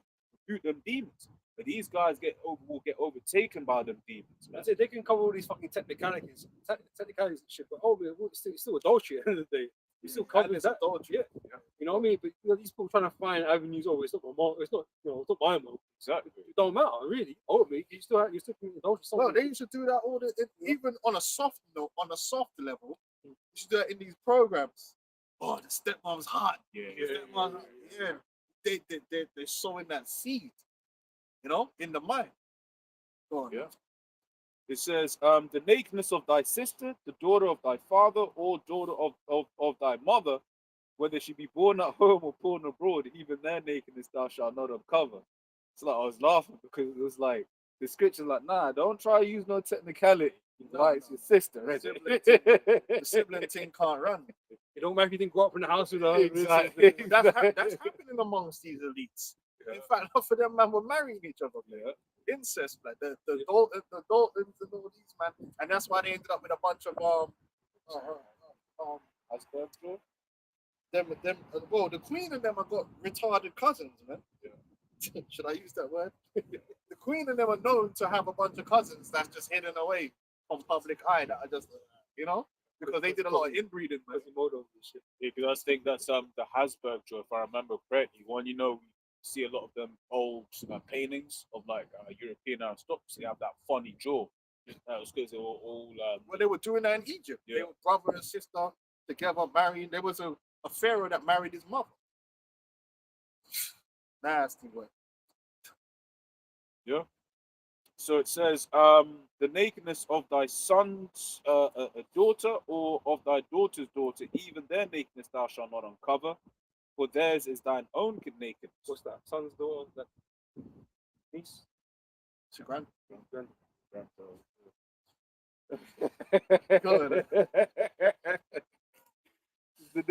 because it's too much sons. So the nakedness of thy father's wife's daughter, begotten of thy your father's wife's daughter, man, you have to have a separation. And that's called sexual discipline. But you see, this society doesn't teach sexual discipline, but you know, freakiness. Go on, huh? Yeah, it says, she is thy sister, thou shalt not uncover her nakedness. Thou shalt not uncover the nakedness of thy father's sister, she is thy father's nakedness. Your aunt, and there's a lot of that happens too. Yeah. Family ramming, aunts preying on nephews, things of that nature. Freaky business. And again, in the world of occultism, that's just part of the ritual. That's just part of the. That's just how it goes down. So, it says, "Thou shalt not uncover the nakedness of thy mother's sister, for she's thy mother's naked woman." Huh? And one of the things I always say with like this, we speak about all forms of sexual wickedness, man. People want to just be like, oh, they hate the most. Yeah, we do. But all of this stuff is wicked. There's so much perversion in this world You know, that it needs to be spoken about. adultery. That we want to get rid of. That's what's going to be in the kingdom. None of this is going to be taking place. So if it does, so we Sexual revolution, judge. free love, and all that shit's going straight out the window. And then the Kinsey, is it Kinsey? Alfred Kinsey. He's a damn pedophile and a demon, man. Oh, we was looking that up recently, and they're basically, oh no, that's all made up. Would you call it? There's no, and it's like, bro, come on. And he was a witch too, because he used to come to London to visit certain lodges and stuff down there, because he was a mason, of course. So, he was a warlocks, man. Yeah, Go on. Esau loves hiding that history, man. But we know it's true. Yeah, man. So it says, verse 14, "Thou shalt not uncover the nakedness of thy father's brother. Thou shalt not approach to his wife, she is thine aunt. So thou shalt not uncover the nakedness of thy daughter-in-law, she is thy son's wife. Thou shalt not uncover her nakedness." You hear those stories with women who will be like, oh, well, I'm gonna go. They'll actively try and go fuck their ex-husband's dad or whatever. It's crazy nonsense. And it's like, yeah, she's wicked, but what the hell is his dad doing? They're all wicked. They're all wicked. Given unto lust, but wicked sexual deviance, diverse lusts. Now allow it stuff. Yeah. So That's why he's gotta be a monk, like, you know what I mean?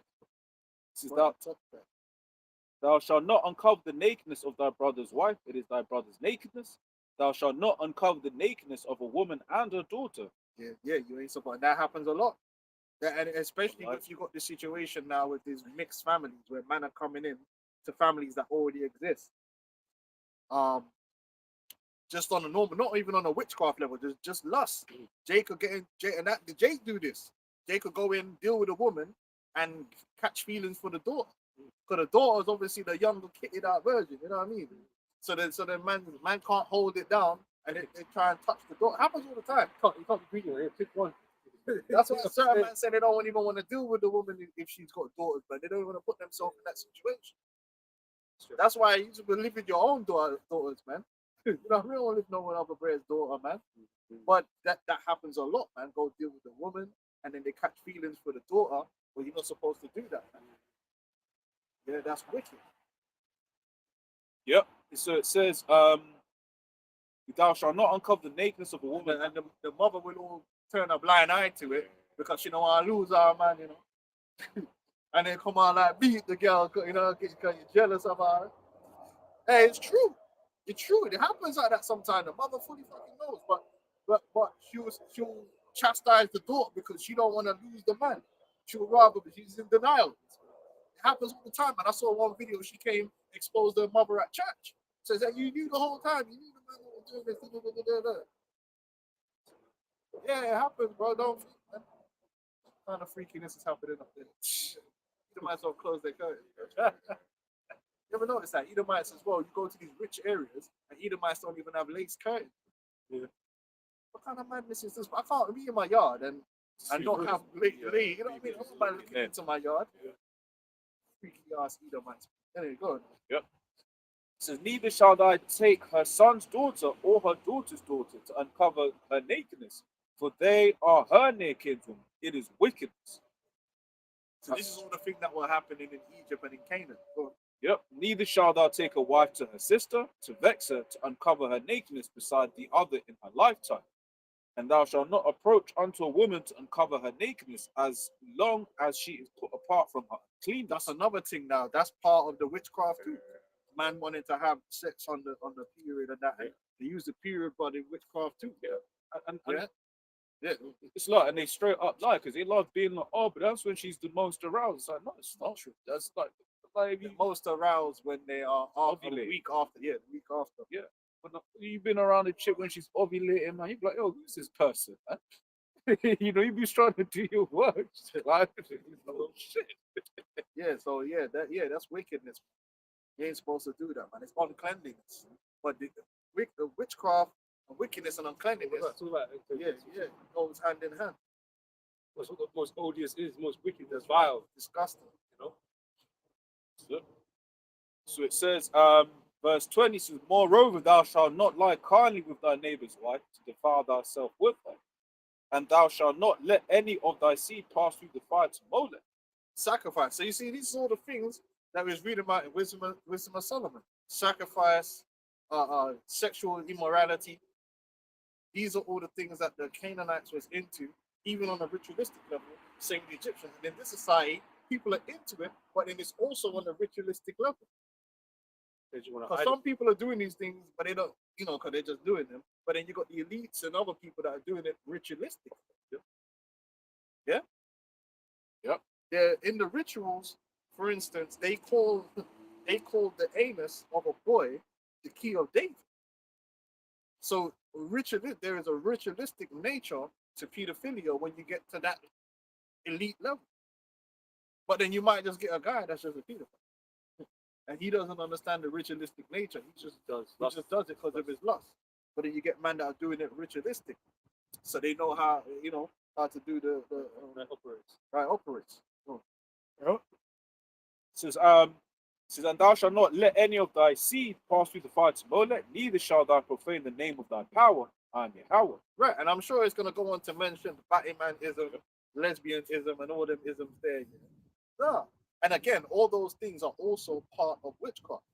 Because again, Aleister Crowley, that was one of the levels of sex magic in the OTO. I think it's like the second level of sex magic is homosexuality. And he was into that. He was heavily into that. Yeah, bare fucking STDs and all that type of shit. Disgusting, man. And he used to go to Arab land to deal with the boys. But them Arabs love dealing with boys, by the way. You didn't know that. Yeah, Afghanistanis and that. Chopper, whatever, man. Yeah, Bati man, think the man that are yeah. That's why fire have to come to them. I don't think these men are morally superior. They're into witchcraft and Bati man thing as well. Over there in Iran and all that. In fact, Iran, they allow the rapists. They allow the transgender thing. So yes, a fire for Iran. That's why America gonna destroy it. That's it. 100%. All the elites do, man, what they do in the darkness, right? They outsource, they put it out into the world, man, to have you do it on a lower level. Yeah. You need to think that's just a normal thing now. That's like a trend. It's a trend. Everyone's doing this and doing that. But these men do it on a serious level, man. They're out. And they're there to corrupt others. And then you're copying it, but you don't even know what the root of it is. You're just copying it. Yeah. Just like a lot of these tattoos people are putting themselves, they don't understand that tattoo goes back to inscription magic. So when you're doing these tattoos, you're inscribing, because there's different forms of magic. You got blood magic, you got inscription magic, and tattoos is kind of like a mixture of both, because you can get inscription magic like where you draw sigils on a building, but when you're then putting the sigil on your body and you're piercing the blood, you're combining a blood ritual with a and that's how the witchcraft works. You can put different forms of witchcraft together to make your, to add power to whatever spell that you're casting, man. So these people don't know. They might go get a damn death horn fucking sigil tattooed on their damn bad body because they saw their favorite celebrity have it, but their favorite celebrity didn't do it off the cuff. They know exactly what they're doing. They had the that was designing. Exactly. It was a part of the whole thing. Yeah, just like the art, man. Them man might copy a certain form of art, but then you have another artist who the way they're drawing the art is ritualistic. That's why it will go for like 2 million. Because what's her name? Helena Blavatsky, she was heavily involved in the formation of modern art. And a lot of modern art is literally just occultic principles being portrayed in an art form, and then they put blood in there and all kind of stuff. So you think it's just a normal painting. Meanwhile, that painting's probably got 8-10 children on that painting. And all kind of sex ritual and all kind of thing. Man's in a trance with meth and enjoying up the damn thing. You know what I'm saying, man? That's why it cost $1 million, because there's energy with that. Same with these artifacts. A lot of these ancient artifacts, right, are artifacts that's got like the crystal skulls. They got blood on them. They got demons They've sacrificed people, so that's why they want those ornaments in their houses. Because it's like what they call it, cursed objects, man. They show you that when you watch these supernatural. Oh, this object here was from this such and thing, and it got this power. That's not a fake thing. That's a real thing that they do. But people don't get it. Like, they don't understand. This is the reality of the world we live in. Witchcraft, mistress of witchcraft. America's filled with witchcraft, filled with warlocks with talismans around their necks, and they're walking with the talisman. You think it's just a necklace. It's not just a necklace. They might have done all kind of ritual to empower that necklace. Yeah? Yeah, real quick. Oh, in the islands, you man in the islands know the Gyard ring. Everybody know about the Gyard ring, right? And get iled on and do their thing. And when man bust the bullet, like CO5 of them and all kind of thing going on. Yeah, it's true. But that's why they walk around with their Gyard ring. Like, no man can touch me. Yeah? Well, these elites and all that, they do the same thing. Oh, on a much higher level. They be pouring out the baby blood.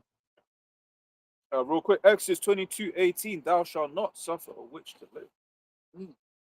So that's why judgment is going to come down in this society, man. You know, you got that Marina Abramovich, spirit cooking witch. Yeah. You know what I mean? That's why we identified with you when Trump got inaugurated, which is a ritual. The whole voting, the whole American voting system is a spell. And you can see it. You see how mad, you see that last election just bugged everybody out. The Democrats and the Republicans are bugged out. They're insane. You go on Twitter, like, this guy can't be right in the head. Because they're not. The whole you casting a vote is all the giant ritual. And at the end of it, they have their little inauguration. And all the witches and warlocks attend. Even though they don't like, man. Imagine that.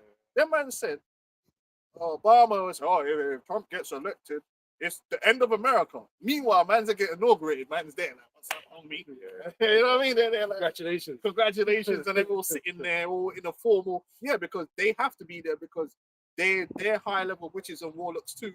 And they're there as part of the ceremony. Yeah, and they're giving their energy, and they get your dumb ass to come into the square, and you're there outside giving all your energy to the ritual.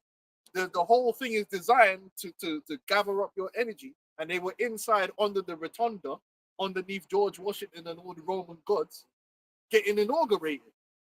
And you look at that and think, oh, it's just a little. No, it's this actual occultic ritual ceremony that's taking place.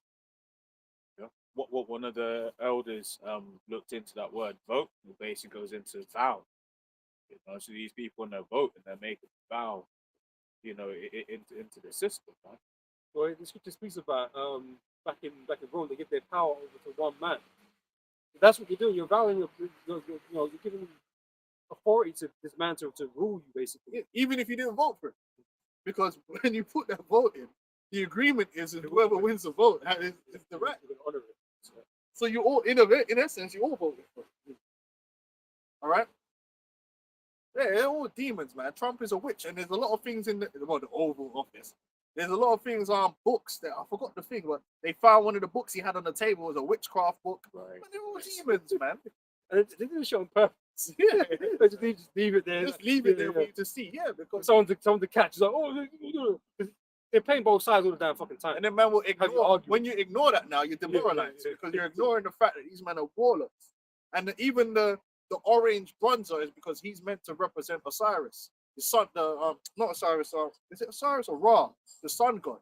So that's why he has the orange look, the orange man with orange face, because there's a deity that has the orange face. It's all symbolism and witchcraft with everything they do. Well, you just think he's just wearing bronze. No, man, there's a purpose behind it. The guy's a demon, man. But anyway, let's keep going on. Where was we? Okay. So. Back in a bit. Yeah, it's day. Are you working? You could drop it where you work. I'm not going to work straight through here. All right. So we're going to we'll take you next soon. No? Okay, yeah. Okay, we'll finish this up because I know this probably you're going to be struggling. Yeah. So what up? It says Leviticus 18:22 says, "Thou shalt not lie with mankind as with womankind. It is an abomination." The Batiman thing. That's why they push the the body man thing, and they believe, right? There's all kind of nastiness. So if you they believe that if what a god sodomizes another god, you take their powers. If you can sodomize a god, you will become a god. That's why in the stories of all them Greek gods, in the stories of all them Egyptian gods, man was sodomizing each other, because it was in essence to take their power. Yeah, and that's part of witchcraft too. You sodomize guys to take power. That's what P Diddy was doing, sodomizing guys to take their power. You know what I'm saying? There's a witchcraft aspect to the occult aspect to these things that the layman might not know, but the witches know. So they practice it. There's a humiliation ritual. Yeah, it's pure humiliation. That's what it is. Right? It's disgusting, man. All right. And then they push the rebus. I've already broken down before that transgenderism goes back into the rebus, which is the what's they call it again? The grand, the great work or something like that. Mission. I think it's called the great work, which is actually the fusion of the male and female essence, and it's called the rebus, and that's what the transgenderism represents. In fact, Baphomet, the image of Baphomet, which is a composite of the great work. Yeah. The image of Baphomet that people see is actually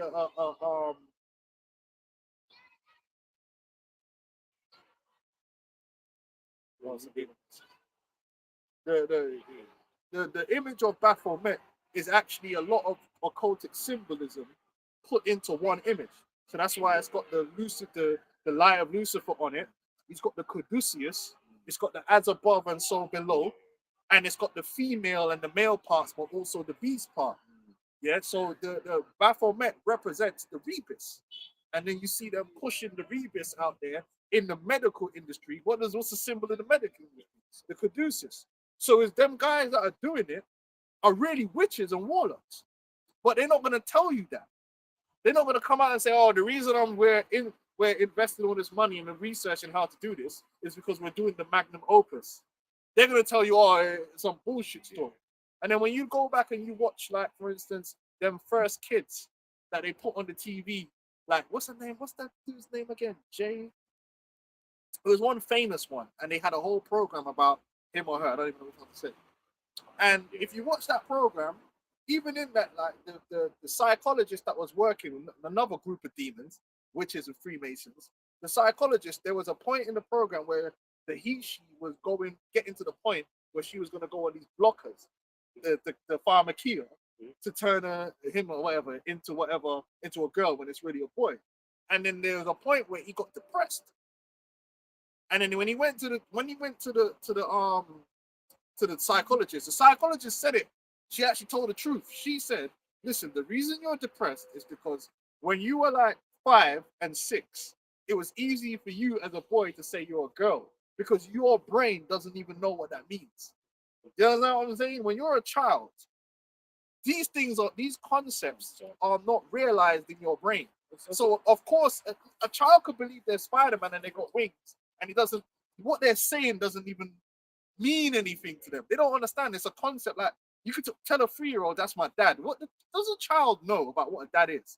They just know that I say dad and this person I have a connection with. They don't understand that you must see in the, you know what I mean? Like how you understand what a father is. When you grow up, you understand what your father is and what they represent because your brain is developed enough to understand these concepts. When you're a child, you just repeat. So when you're putting them through this pain to transition from a boy to a girl, when they do that at a teenage age, their brain is developed enough to actually understand that, hold on, the very fact I have to do this means I'm not a fucking girl. And then there's a conflict, and that conflict causes what? Depression. And the psychiatrist said it. I'm like, well, why the fuck are you doing it then? Because guess what?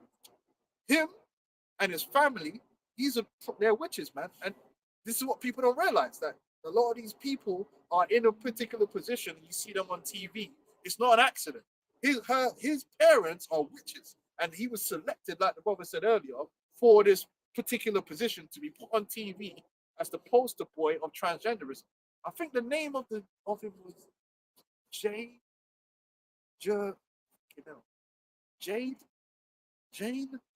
something like that. But proper in terms of one of the first kids to transition and be famous, that was one of the first ones. Yeah, that's a witch. That's a setup to push that out there into the world. Yeah, and they're all witches and warlocks, 100%, guaranteed. All right, we know what's going on out here. All right, we'll close up on that. We're exposing these devils. But yeah, the rebus is heavy. You know what I'm saying, out here, man. That's a big part of witchcraft, was creating these beings, and they use them in the rituals. They get used just like the trannies were getting used in the rituals. That's why you find out that a lot of these celebrities are dealing with transsexuals. You know, chicks with dicks and all this shit. Yeah? Because it's part of the odious works of witchcraft. Fucking chick with dick. You know, the Edomites love that too. They go to Thailand. Well, they're still trying to push it on you, even though they had these men going through a full transition and trying to convince you that they're women. You know, but you got guys that are participating with them, thinking that they're dealing with women. You're still participating in that witchcraft. Yeah. You know, but you're just being deceived by it. And you know what mantra they're trying to push out now, or they've been trying to push out, is the same way back when it was just the G thing, right? They would say, oh, as long as it's over there, it's not affecting me. It is what it is. But now what they're trying to push out is this. Well, if I can't tell the difference, then what does it really matter? There is a difference. There is a big difference. Spiritually, there's a difference still. You know, You know. you can try and have kids. You know what I mean? Like, there's a difference. There's obviously a difference. Yeah. You know, you're just being ignorant because you just want to fulfill your lust. That's the one, Jazz Jennings. This one. She was one of he was one of the most famous ones. And clearly, and that's why she stayed famous and in the limelight, because it's all set up. They're all Masons. You check it, the mom, the Eastern Star or some shit. You know what I mean? And they get them in and get them to do all this shit to the eyes of the public. Man. So nasty one. But that's America. The Statue of Liberty is a representation of Baphomet. It's a man in a dress. You know what I mean? Yeah, boy. Anyway, anything else on that? Yep. So let's see. It says Leviticus 18:23. Neither shalt thou lie with any beast to defile thyself therewith. Neither shall any woman stand before a beast and lie down thereto. It is confusion.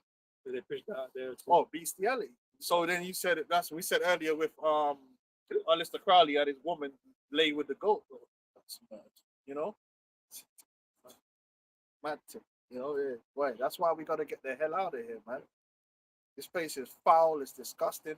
That's why the Lord's gonna America. All these things exist in America in its abundance. Bestiality, pedophilia, child sacrifice. Everything we speak about exists in its abundance on the lower level, even up to the very top, up to the elites, man. And it's like the brother said, they pushing that out there in the world because the porn is made there. Porn with everything we're talking about is made in America, in Hollywood, and they push it out to the rest of the world, man. Disgusting. They glamorize it. Glamorize it, man. That's why the Mossad gonna drop thermonuclear weapons on that place, man, because it represents all that nasty, unclean works, man, and it has to be cleansed off the earth, right? So, that it? All right. So with that, we gotta get out of here, man. Double honors to the apostles and elders, great millstone.